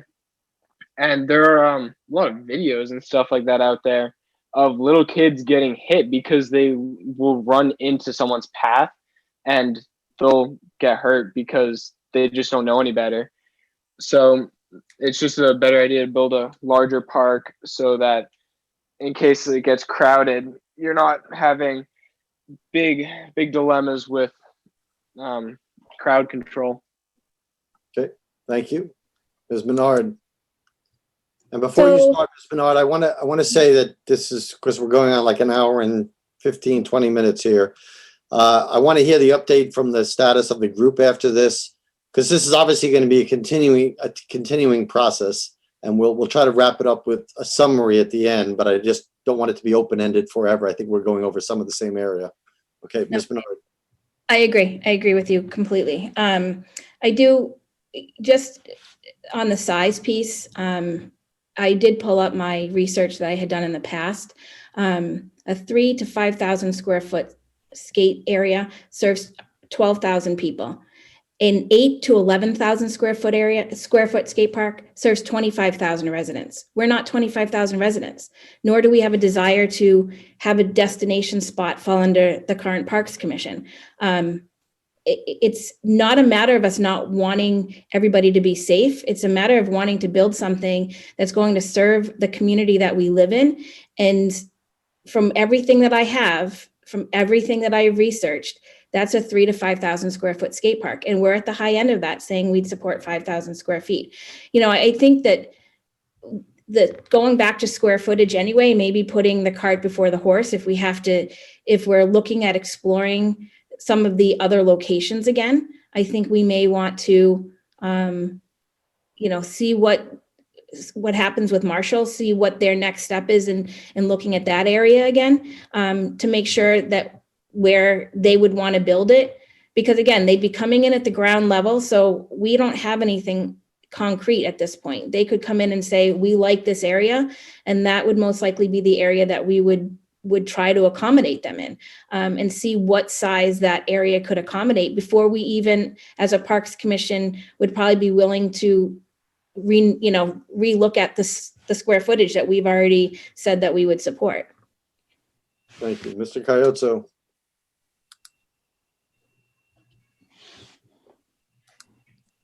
There we go. Thank you. So Karen, the information you're referencing, I'll send out some updated info. So we've been actually working and talking with the Tony Hawk Foundation about, the information that you've read, which is, again, also augmented with all the other conversations we've had with the park designers and people that build parks around the world and understand the mechanics here. But there is some updated math, and what you see has actually been heavily revised, because what they realized was the guidance they were putting out was definitely underserving the communities they were building parks in. So I'll include that in the information I send everyone, so we're all on the same page. Thank you. Mr. Roy, last word here before your group is going to give us a status here. Okay, thank you. And I think this is appropriate last word. I think that we need to get, Anthony, this is for you and for the boys. We need to get before and I guess for the Parks Commission. We'd like to request some agenda time, because it seems like we need to get on the same, we need to make sure our research is on the same page. And I think you've heard Anthony say, and I'll echo it. We want to be partners. We don't want to be, doing this, right? We want to be on the same page with you guys. So I'd suggest that and I know this is for our status update, but I'd suggest that a very hot agenda item for us, Anthony, would be to try and request some FaceTime with just the Parks Commission, and we can compare notes. I'm not saying we exclude the select board, but the way this meeting is going, it seems to me that we should work directly with Parks Commission on this issue. Make sure we're sort of reading them from the same note page, research page. Mr. Roy, if I can just sort of build on that, really, I think, like Ms. Menard said earlier, there really are two issues. One is about the location and ownership and transition of ownership, and really would not want to put the cart before the horse. So if they can come to terms, I think, on that first, we can independently progress the sizing discussion with them in parallel. Yeah. Anyway, just a suggestion. That's it. No, totally agreed. Thank you. So who's going to provide the update from your group about where you are? And because that actually enters into this whole thing about how much time we have here. So I'd like to defer to the boys here. This is their project. This is their baby. If one of the boys would raise their hand or let me know who's going to speak, I will unmute one of them. I'll unmute all of them.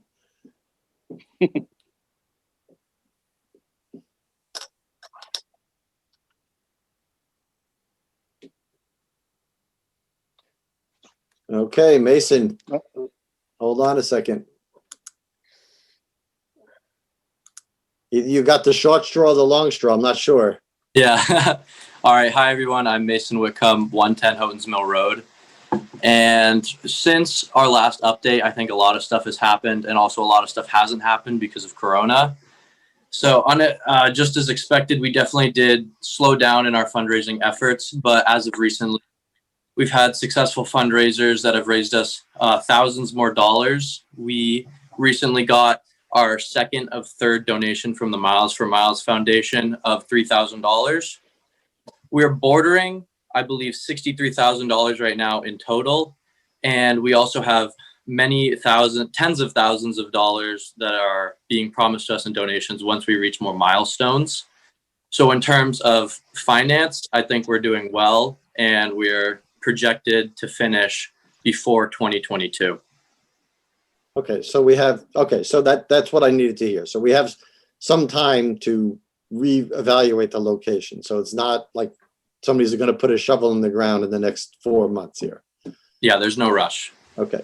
Well, I mean, I don't want to delay it just because you're not close, but we're in a comfortable period that we can revisit this without, making it a hasteful decision. That's all.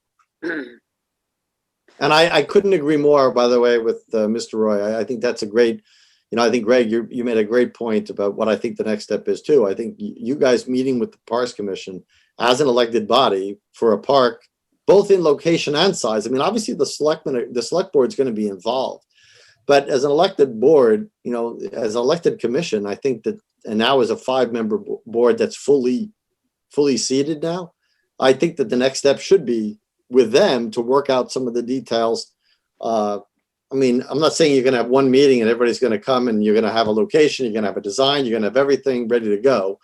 But I think that's where it should start. And I personally think that Marshall Park is probably the best option, but I'm more than happy to look at other options as well as looking. Mr. Roy, you're the head of the TCP design committee, and you're saying that it could be done over there. I'm not convinced, but I'm willing to look at the plans and see how it could do it. I mean, I asked about what wing it was off because I don't need the town, employees on a beautiful spring day to have their windows closed because it's a racket coming 50 feet from their window. It's right outside. And by the way, a racket being that's just what a skate park is going to do. It's not like they're going to be unduly noisy. It's just a noisy endeavor, and people are gathering and they're going to be laughing and everything. And people are going to want to be working. So I'm just concerned about that. Yeah, and I did not answer that question, Tom, and I meant to. It is for clarity, the current TCP plan, would be adjacent to the town offices wing. Okay. Of the building. So sorry, I didn't mention. No, you did answer it. You said it, yes, and then you went on to explain other things about prior designs. I want to thank everybody. I want to reiterate what I said at the beginning. I think everybody on this call wants this to happen. I think we all have a little bit different way of perspective of looking at it and prioritizing it, but we all want it to happen. We all need to work together to do it. I appreciate everybody's time for a really reasoned and respectful discussion. That is something that is more prized than anything. I think we're going to get more out of this as we go further. I don't want the boys, the young men's efforts to go unnoticed, or the people who are help ushering them in Mr. Roy and Mr. Cayozzo. I also, respect the Parks Commission and their stance about what they have to, be responsible for. And, I think all of us have a part to play in this. And I think we need to just go forward. We have identified the things we need to address, the location and size. And I think over the next few months, be tough during the winter, but at least we can look at places and think about places that are alternatives and revisit why some of them may be better now than they were 3 years ago. Times do change, perspectives change, designs for buildings that were there change. So I appreciate everybody's time and their involvement in their discussion in this.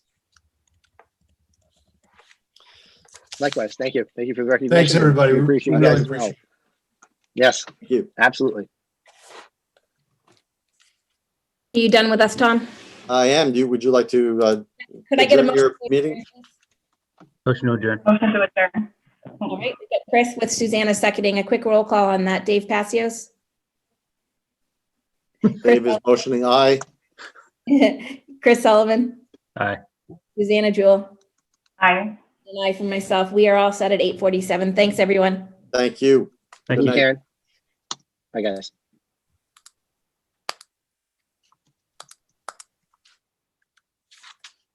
Okay.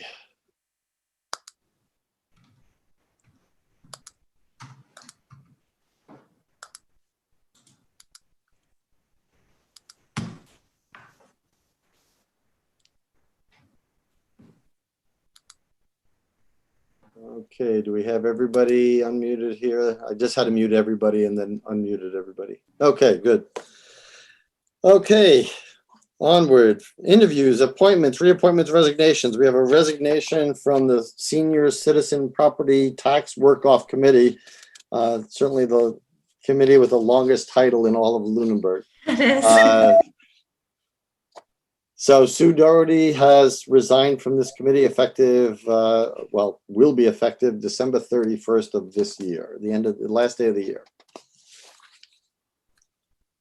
Can we have a letter thanking her for her service on this committee, please, that we can sign?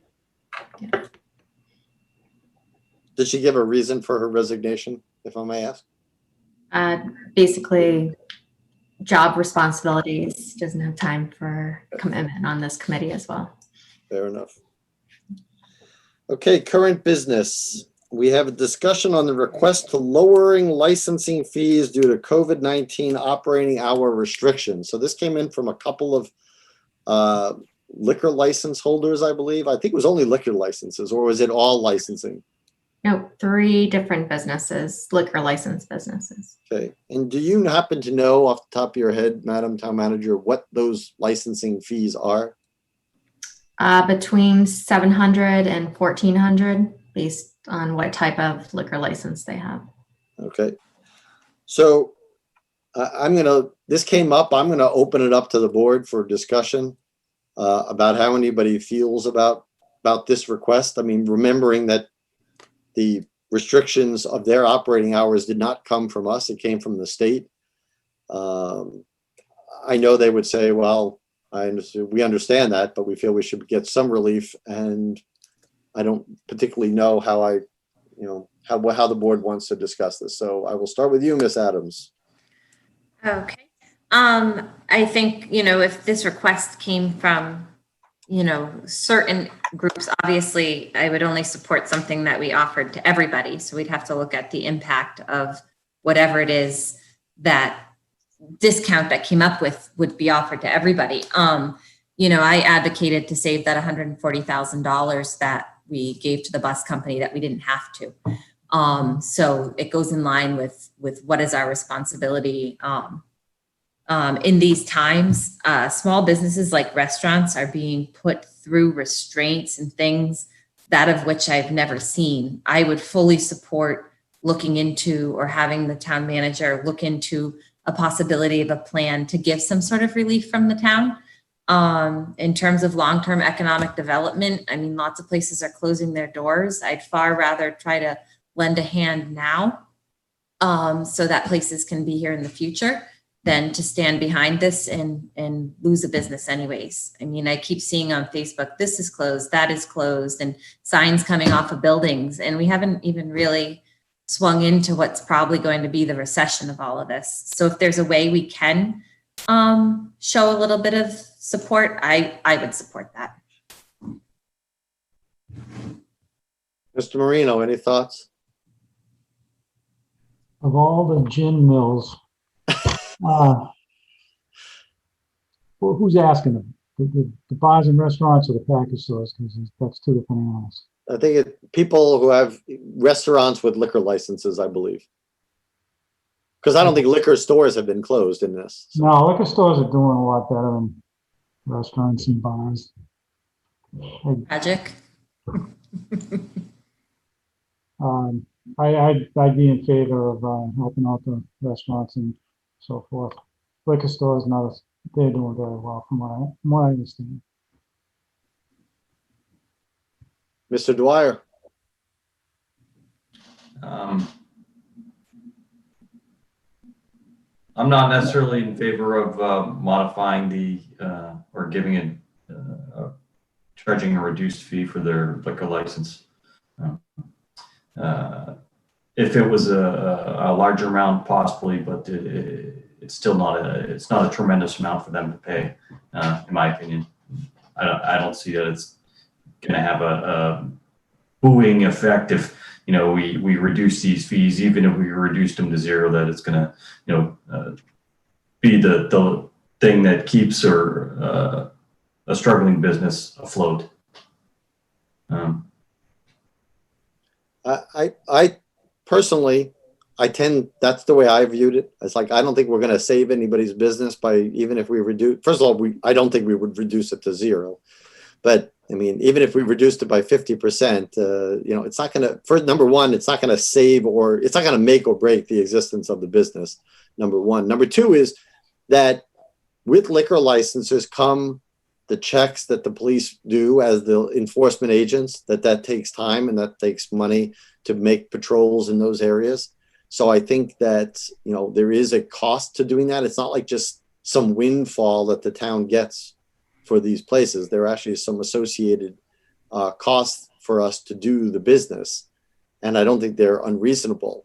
I'm not against doing something like, anybody who can show that they were closed for X amount of time, which would eliminate liquor stores, but it would attach to restaurants.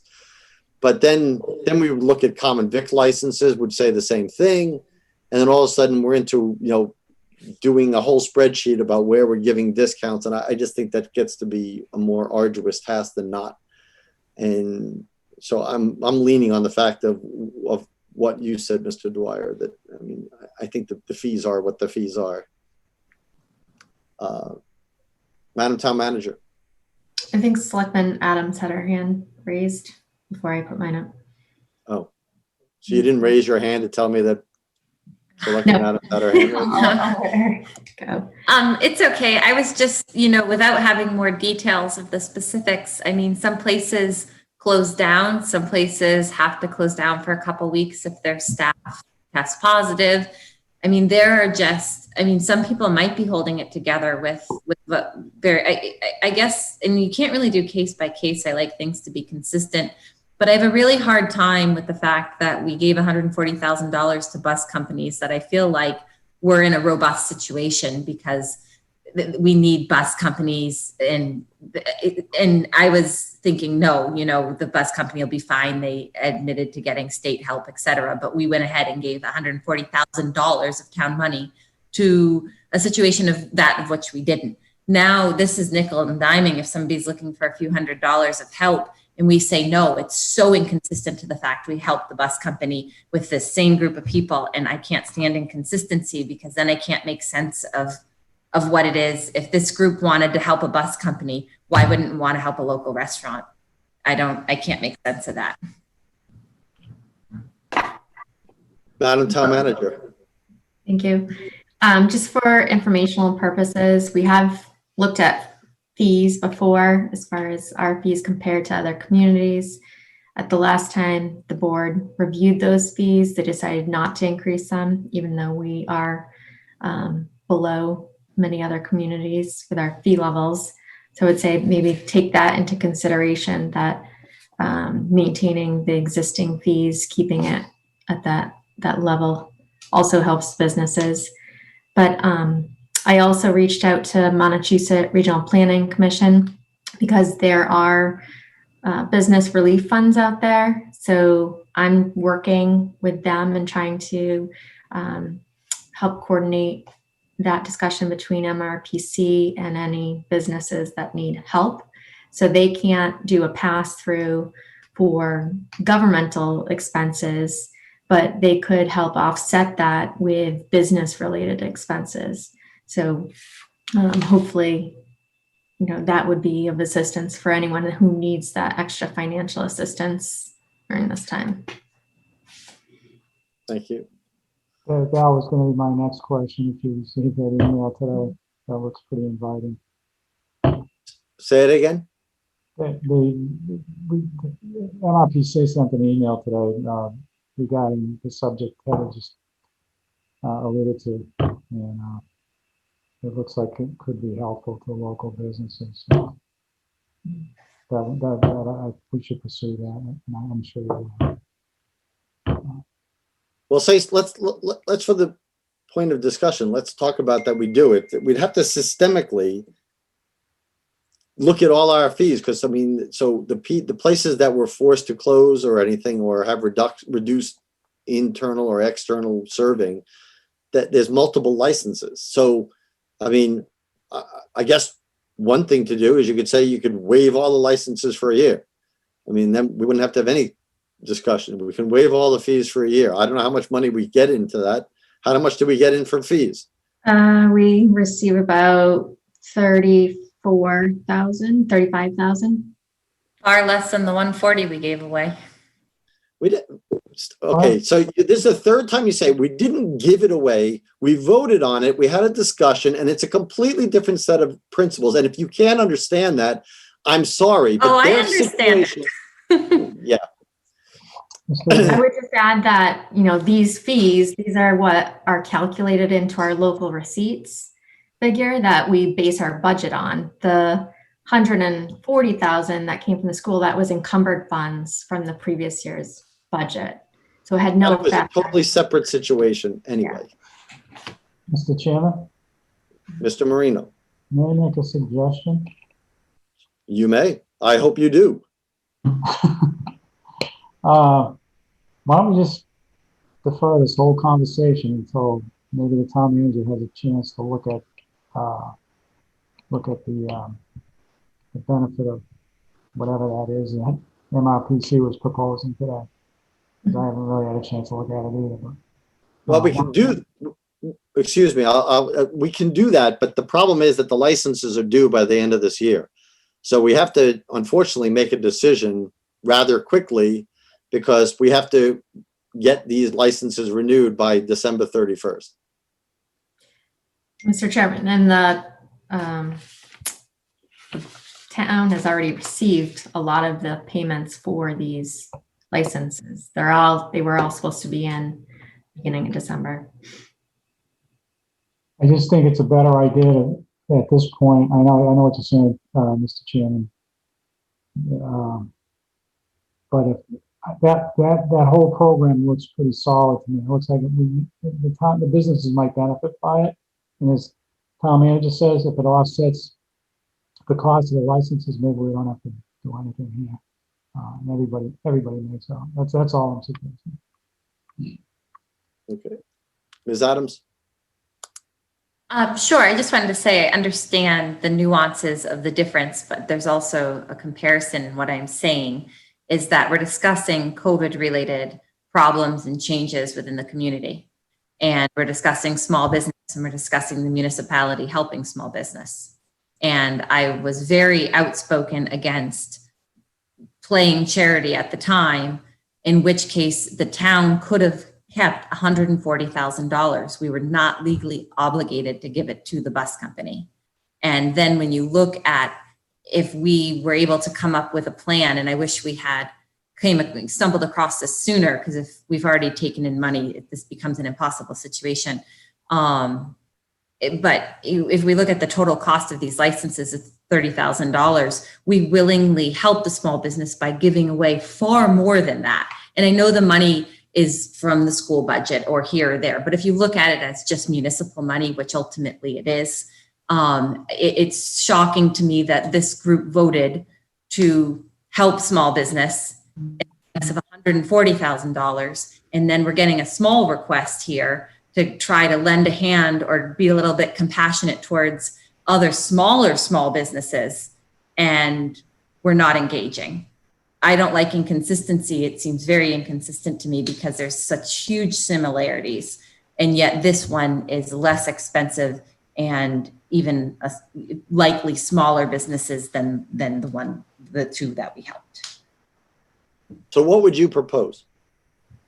Like I said, it's hard now if a lot of businesses had already paid, but I think this is, in light of COVID and everything, I mean, we just spent nearly 2 hours talking about a skateboard park.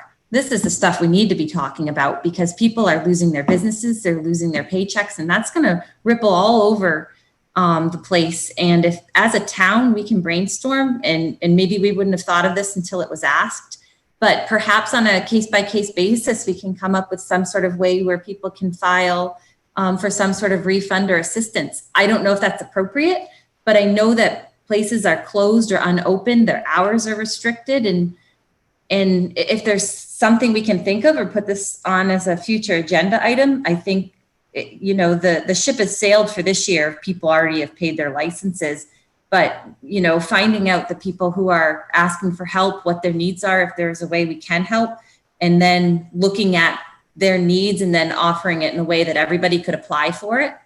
I don't know. I guess my wheels are turning. I don't know what the solution is, but I feel bad being empathetic towards the two companies that came to us with all of their force and resources and ended up getting $140,000 worth of help, that I would like to see us put, that same sentiment here in order to be consistent.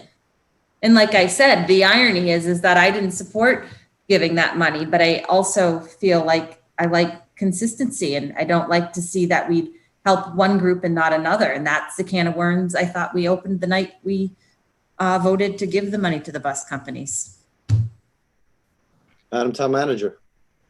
I would just repeat that I think we can assist these businesses by working with MRPC and any relief funds that are out there for businesses and help them in that way. I also think that, again, I'm asking for what you would want the solution to be. I mean, so here we are talking about it. It is an agenda item. So we're giving it the same due that we gave the bus company. So I'm asking if you Sure, I would support helping them. Okay, but how? manager. So what amount are you looking at? What would you be looking for? First of all, please use a nicer tone. I'm just thinking out loud, and you supported giving the help to the bus company. So I guess I'm asking why this board doesn't support a concept of assisting other small businesses. That's the can of worms that was opened. Okay, one more time, I'm going to say that I'm asking you in a manner that says I'm all ears. What were you proposing? Yes, create a policy that allows them to file for some type of refund or assistance, especially if they can put in that criteria. We were closed for 2 weeks during this period of time because of positive COVID employees. We lost this amount of hours because of state regulations. We shut down for a month when our employees went full remote. Like if we can put a form together that would come through the town hall, come through Heather, that says, if you meet these variety of things that have harmed your business, you can get a discount on your license because you're not using it in its full capacity. I think we are giving out a license with the assumption that they are operating under their normal hours and circumstances. They clearly aren't. So if they can define that they've met a criteria to show that they're working at 50% capacity or something, then they can have some sort of discount that represents the amount of lost business. I think that feels very appropriate with everything that's going on. So my recommendation would be to come up with a policy, because it has to be offered to everybody, say in the restaurant industry, that says, how have your hours been impacted? How many weeks were you closed? And then match that with some type of discount. So we're operating at 50% of our hours and we were closed for a month, and then say, okay, you've met the criteria. You can have a 50% discount on these licenses this year. We're sorry things have been so tough. I feel like that I would feel very comfortable offering that kind of assistance to a small business in town. We just have to set up what the criteria would be that they would have had to, their suffrage, so to speak, and then let them apply for the discount. I'm not against that personally. I think that that's fine. I mean, I think we'd have to be very careful how we word it, but I think that's doable. I would feel good about that.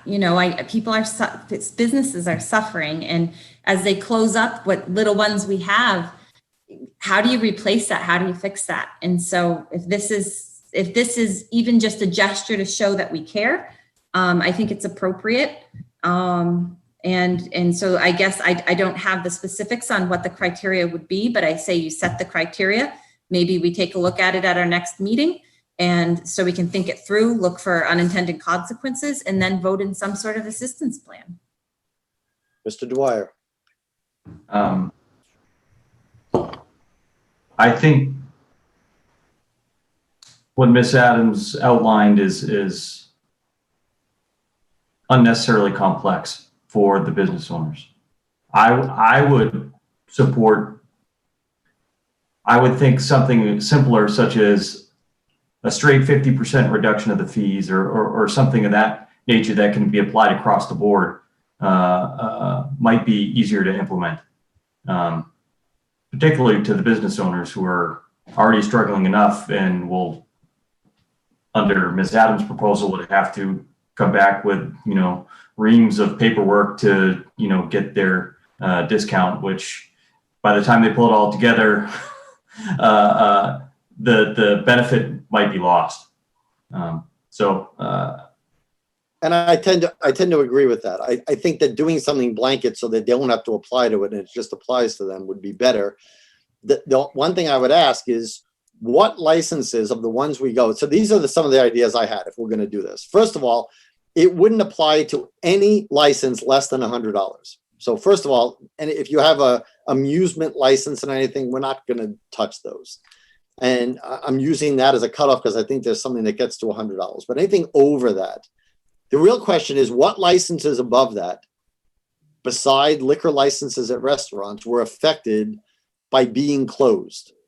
I mean, again, I don't want to have unintended consequences here by rewarding people whose businesses weren't, like liquor stores, for instance, whose business wasn't affected. So is there any license that we do, that we authorize annually, that's above $100 that would not apply to, can we just say restaurants, or are there other businesses that were closed that get licensed? Mr. Magistrate, can I just interject something? Sure. Mr. Chairman, did I just call you Mr. Magistrate? You're a judge now? I'll take whatever title you give me. Why not? Oh, that's a good one.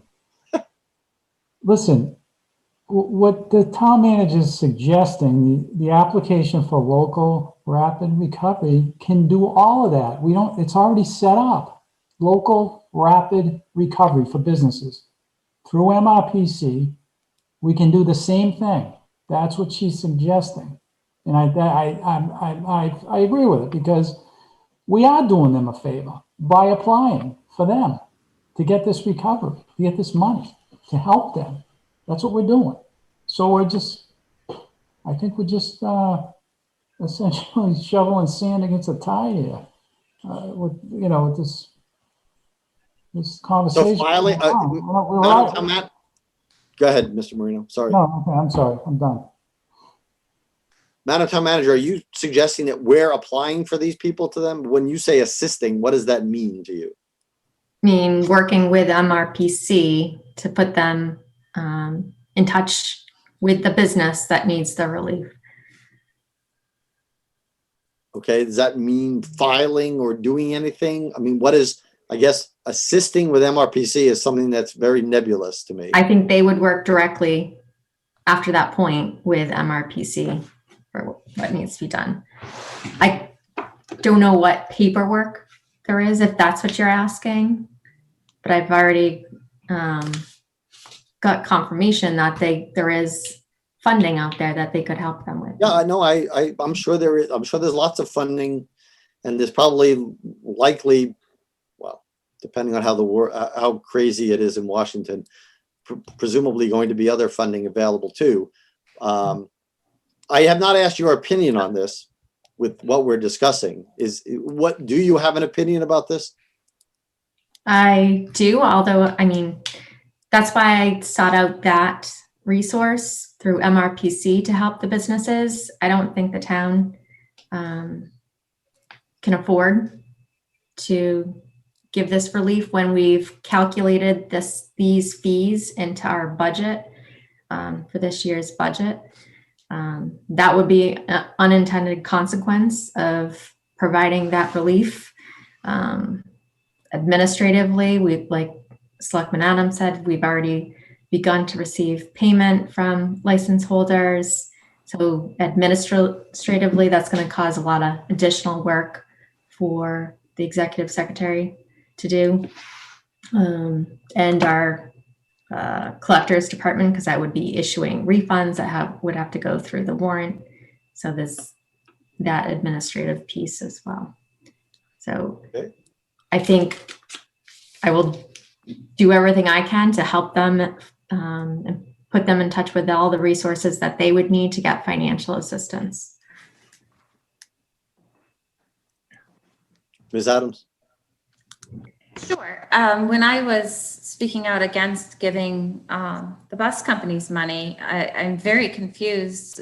The selectman, Mr. Marino, gave a huge speech about needing to help the bus companies, needing to support small business, how important it was that they'd have that. And I said, well, didn't they apply for state aid? Didn't they go for these additional resources? And they even said, yes, they did, but still it would be helpful for them to have our $140,000. The inconsistencies here in the opposite ways of which we're discussing local small business. I'm not even sure what towns the bus companies operate out of. I'm not even sure they're from Lunenburg.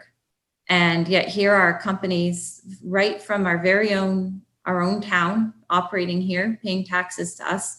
And it's just extremely inconsistent within a month or two's time for a group to take an opposite stance on a similar problem. It's COVID related. It's a suffering business. This is ultimately far less money. A single business here in this circumstance is asking for help on hundreds of dollars, and we were able to help other businesses by giving them tens of thousands of dollars. I'm just upset at inconsistency here. I understand there's other resources, but the bus companies had opportunities for those other resources too, yet we still went above and beyond to help them for far greater money. Mr. Chairman? Mr. Marino? Yeah, it's not that I don't support it in the same way. I just thought that this would be probably much more significant than anything we can do for them, like in terms of their license fees. That's what I'm getting at. I think this is an opportunity that might be more helpful, is all I'm saying. So that's why it's not that I don't support it. I just said I supported it. As a matter of fact, before this whole conversation even started. But having that rapid recovery issue in mind, I just thought it was a more significant way to do it, quite honestly. So.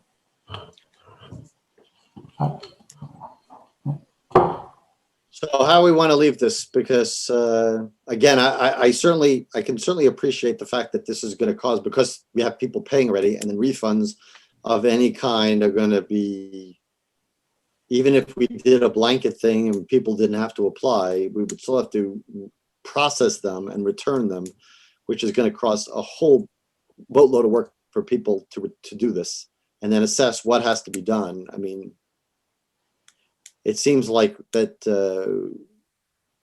it's really not a feasible thing to do, given the hour it is in the year, or the day it is in the year when it comes to renewals. So I don't sense as an appetite to change these fees at this point in a majority vote. Well, let's put it this way. Let's investigate this other avenue, because like I said, I think it's more significant than what we can offer. No, I think that's fine to assist them, but of course, just to be honest, they have access to that anyway. Whether or not we help them, they have access to that. Right. They could apply themselves. I hope we do give them extra assistance, and maybe hours of time that are commensurate with what their discount would be, because if they've been closed for 3 months, let's say, that we gave them a 25% discount on the fee. At least we give them that kind of time and intervention with MRPC that we could do that. I'm all for that. Right, but that's not a bad idea. Actually, prorating the license in as much as only charging them for when they are open. That's not even a bad idea, but anyway. Right, but the point is that they're already paying. That's the problem. If this was 2 months ago, we could have done that. Right. You said that. So here we have again. That's why I think it's kind of more important to investigate this rapid recovery thing, because it may be more significant at this point if they've already paid, particularly because they'll recover. So that's all. That's the only point I was trying to make. I didn't mean to offend anybody. I just. Oh, it's not a, listen, none of these decisions are easy decisions. They're difficult decisions. All right, so I don't think there's going to be anything taken on that. We're just going to leave that. Mid-year, the annual license renewals, because Elaine was out quarantining the last 2 weeks, she's going to have these for us for the actual license renewals next week. So we'll be doing that next week, not tonight. The mid-year update from town manager on annual goals. I'll start with goal 1, just going through them. So the continuation of the goal to redevelop and reuse 925 Mass Ave. First action on that was the town manager would work with town council and the tax title attorney to finalize the foreclosure of property once the full results of the environmental site assessment were known. This goal is ongoing. The phase 2 environmental site assessment written report has been submitted to the EPA for their review. And this action item will not be able to be carried out fully until all costs are known and the extent of the town's liability by foreclosing the property is known. Action 2 with that goal was if the results of the environmental site assessment indicate cleanup costs are necessary, the town manager will work with Mass Development on funding mechanisms available to clean up the property in order to get the property back on the tax rolls in use as another viable business. As I informed the board previously, I requested additional funding through the Brownfields program under Montechusett Brownfields Group and received $6,000 in additional funding for phase 3 environmental site assessment that will identify the costs of cleanup and the recommendations for reuse of the property.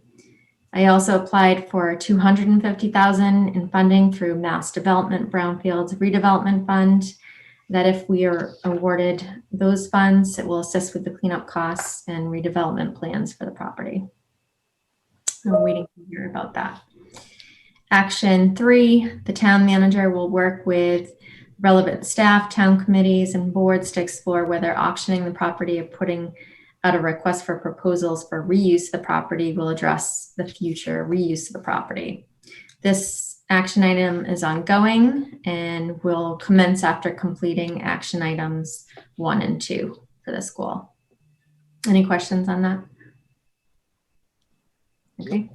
Goal 2, to enhance facilities management and maintenance. This goal is overall ongoing. The first action item was to review the current organizational structure and determine if the reorganization that separates facilities from the Department of Public Works would create greater efficiencies and follow the process in the town charter as required, required by any reorganization. I have spoken with the new DPW director about this goal as well as both action items. And so that's an ongoing discussion, and an assessment has not yet been performed. Action item 2 under that goal is the town manager will work with the DPW to look into utilizing other modules offered by our current maintenance management software or a different maintenance management software in order to create preventative maintenance schedules and track the management of the town assets. This would inform the long-term strategic plans for town facilities and assist the town each year during the capital planning process. And I have 3 proposed maintenance management software platforms that we're exploring costs and how they would be useful to the town. And I talked to the DPW director about that as well. Any questions on that one? Okay. And the third goal, succession planning. Action item 1, to develop a working group of managers and mid-managers to identify the key critical positions, assess bench strength of current personnel, training opportunities for existing personnel to develop their skills in positions that do not have a backup. And this action item is ongoing. Action 2 is to complete the continuity of operations plan. That will be a written document that identifies key personnel, their backups and functions in order to provide continuing services during emergencies. I applied for and received a community compact grant for the UMass Collins Center to work with town departments to complete the continuity of operations plan. There was a kickoff meeting in August led by our consultant from the Collins Center with all the department heads that were in attendance at that Zoom meeting. And the department heads then scheduled one-on-one meetings in September and October with the lead consultant to review the documents that are needed as part of the continuity of operations plan, which is very extensive document. And it goes through all the key positions, their responsibilities, a lot of information that would be needed to be inputted by the department heads. So their department heads are expected to complete these forms on their own and then submit to the consultant. The third action item under that is to identify outside resources and recruitment strategies to use when internal candidates do not exist for key positions, and as a long-term planning tool for addressing the lack of qualified individuals with municipal experience. And this action item is ongoing as well. Any questions about any of that for the town manager? Do you use interns in you know, at town hall or in the town offices at all, or have you ever? Not since I've been with Lunenburg, we use interns. I did look into it with a community college previously. I did not get a response back from them. I'd like to try that avenue again because I know it's successful at the police department. Yeah, I mean, obviously it's tough right now because of COVID, but if this ever, if this ever goes away, it can be helpful. You have to obviously have personnel to, to support the interns too. So it's a little more work, but great training. It's always advocated for that anyway. It would be a great avenue to tap. One day. Yeah. Okay.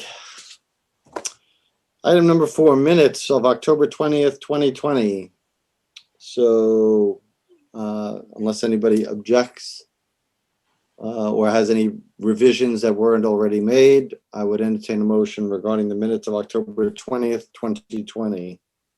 So moved. To do what? Accept the minutes. Approve, okay. Do I have a second? Second. All right, all those in favor, Ms. Adams? Aye. Mr. Marino? Aye. Mr. Dwyer? Aye. And an aye from me. Warrants, last, guess it was Wednesday. Last Wednesday, I signed the second quarter water commitment, the accounts payable warrants, the water commitments in the amount of $814.48.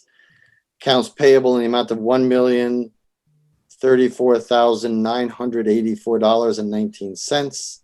Payroll deduction warrant in the amount of $44,413.34. And a payroll warrant in the amount of $890,718.15.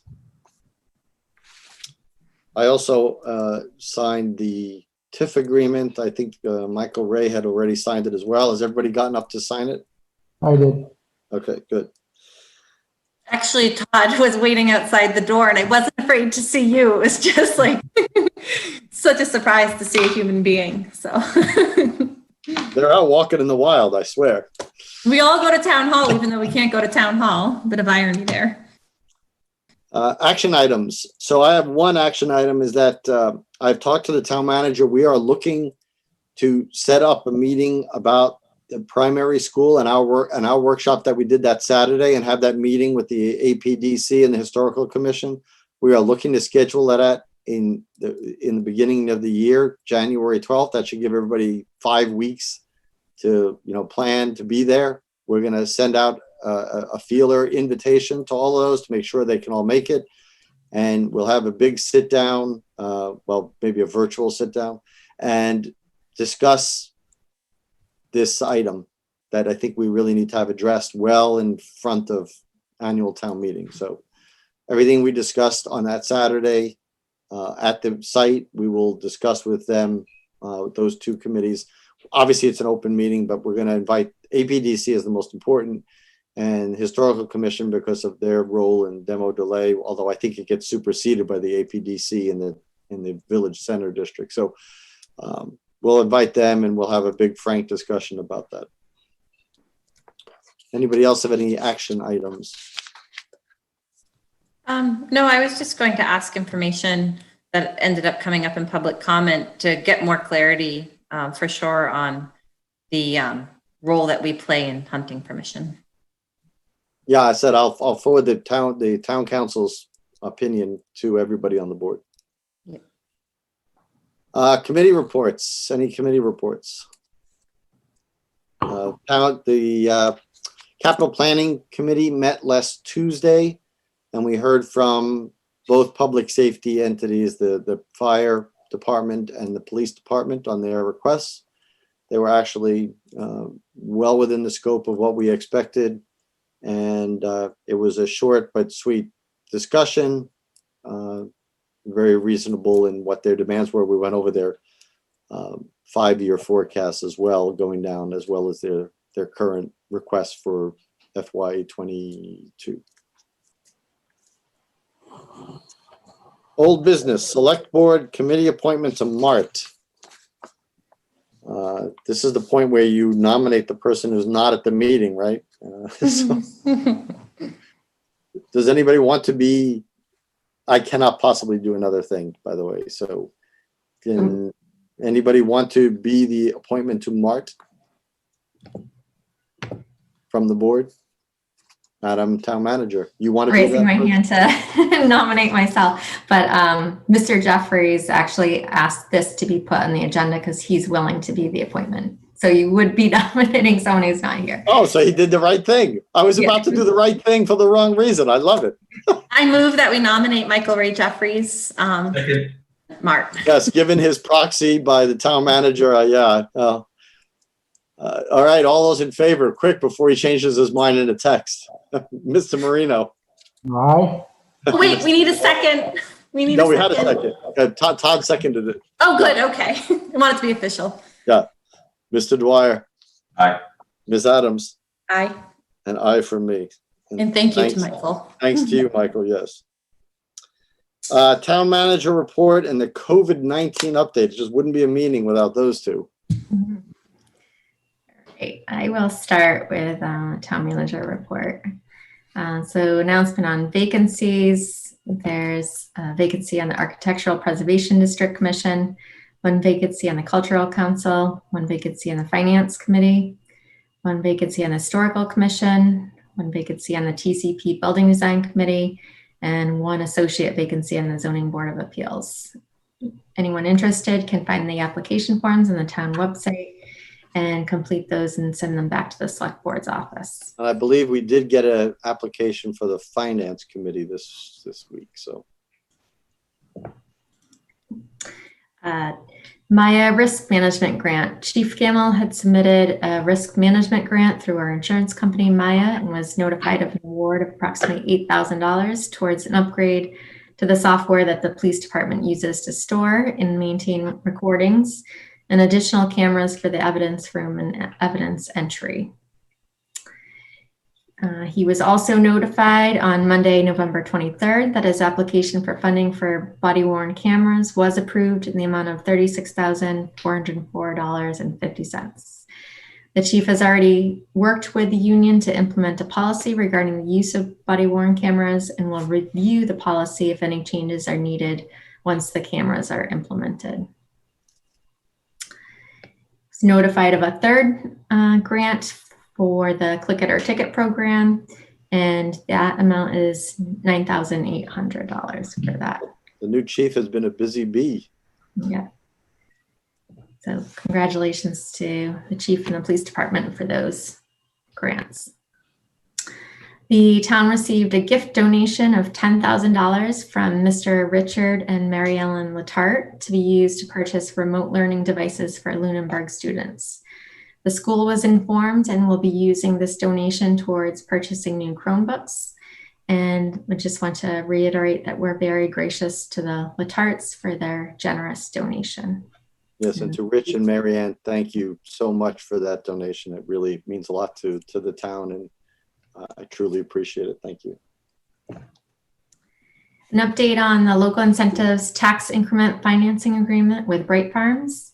So subsequent to the town meeting vote on November 17th, I contacted the Mass Office of Business Development to find out what the next steps would be under the local incentives only project per the Economic Development Incentive Program. Bright Farms will be put on the March Economic Assistance Coordinating Council meeting agenda for their local incentives only application.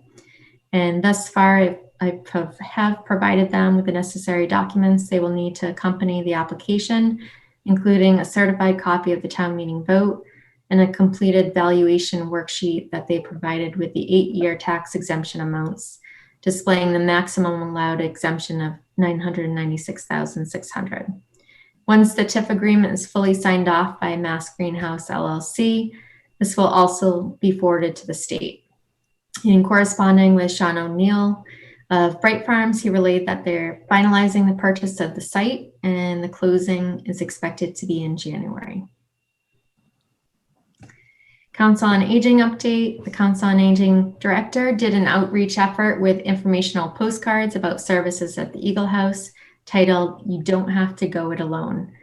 Postcards were sent out to 2,262 homes in Lunenburg to persons 60 and older, all paid through the CARES Act funding. The director reported that they have already received calls from people that have not been to the Eagle House before and drop-ins as well from this mailing. And another mailing will be sent out in the spring. Update on fiscal 21 capital projects. The hybrid marked cruiser that was approved at the annual town meeting has been received. The ACO vehicle, the Transit Connectee vehicle, is now in the port in Spain and is expected delivery in January of 2021. Spain, like the country? I'm sorry, Spain is in the country. They make them. What, don't they make ACO vehicles anywhere in the United States? It's a Ford, made in Spain. Ford has a plant in Spain. Not Yeah, don't long. they have plants in North? Isn't it cheaper to buy one that was in North America?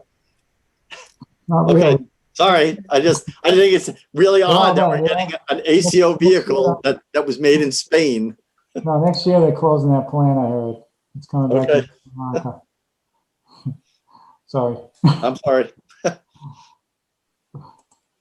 The senior center front entrance reconfiguration, this project has begun and it's expected to be finished by the end of this week.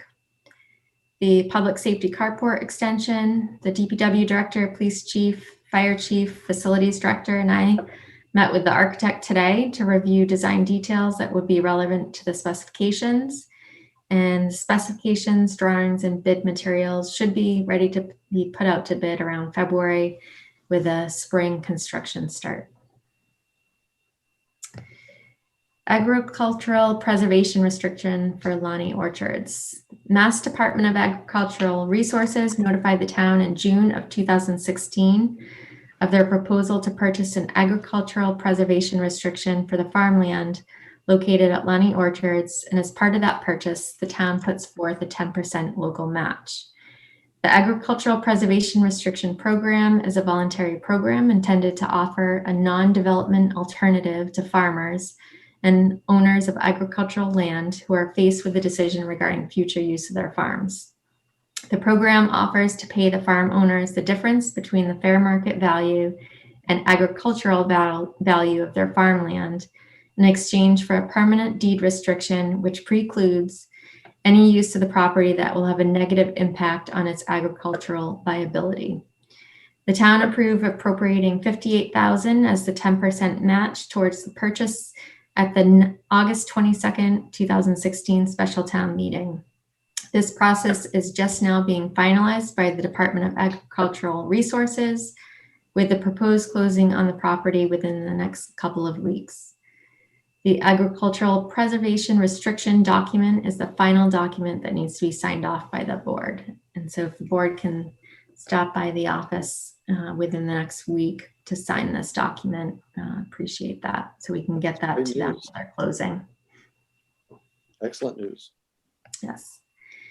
And in meetings, other meetings, the Conservation Commission, like the chairman said, has a meeting tomorrow via Zoom at 7 p.m. The school committee has a meeting through Zoom tomorrow at 7 p.m. The planning board has a meeting through Zoom on Monday, December 7th at 6:30 p.m. And the capital planning committee has a meeting through Zoom on Tuesday, December 8th at 5:15 p.m. Any questions on that report? Anybody? Nope.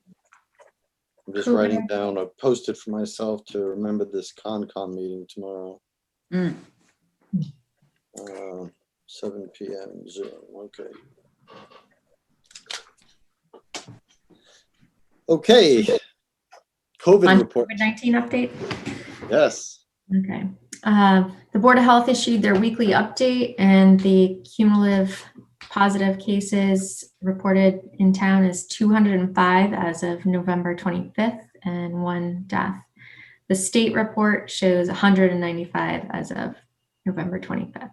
In regards to the state numbers, as of November 25th, there are 207,284 COVID cases, 10,372 deaths, and 8,130,694 people have been tested to date. The state has launched a new public awareness effort to encourage residents to continue to stay safe and remain vigilant. It's called Get Back Mass.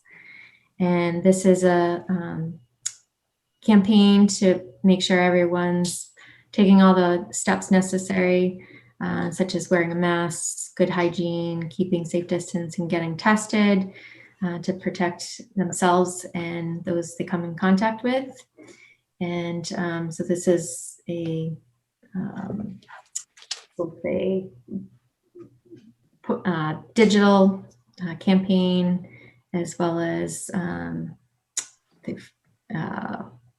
posters, and they have a site as well called mass.gov/getback. And that are the major updates for the state. First are informational resources that are always included in my report. Excellent. Thank you. Upcoming meetings. So we'll have meetings on the 8th and the 15th. We do not have a meeting on the 29th. That's the last Tuesday of the month. We may not have one on the 22nd either, seeing that it's the Christmas week and the day before Christmas, 2 days before Christmas Eve. But anyway, Christmas week, we may not have one. We'll see what's on the agenda if we need to have anything. I'd like to keep that one light in light of Christmas week. So, but definitely we'll have one on the 8th and the 15th. Any public comment from the public before we go? Mr. Passios. Yeah, Dave Passios, 56 Whiting Street. Just like to request that in the future, you briefly mentioned the old primary property and your plans to move forward with discussion on that. One of the pieces of your project there was for land surveying. And please keep in mind that the Parks Commission is going to need to survey Marshall Park also before it can move forward with any kind of a master plan there. So if there's an opportunity for collaboration on surveying services that might save the town some money overall on the two projects rather than just the one small one, please consider that. Thank you. Thank you. That is a good point. We will keep that in mind. Any public comment from the board? Hearing none, I would entertain a motion for adjournment. So moved. Do I have a second? Second. Any further discussion? God, I hope not. All those in favor, Mr. Marino. Aye. Now the whole picture just changed here. Mr. Dwyer. Aye. Ms. Adams. Aye. And an aye for myself. I want to thank you all And as always, hope you have a good week. Take care of yourselves. Take care of each other. We will see you next week, and hopefully we'll see you on the Conservation Committee meeting tomorrow as well. Thank you and have a good night. Okay. Good night. No, thank you.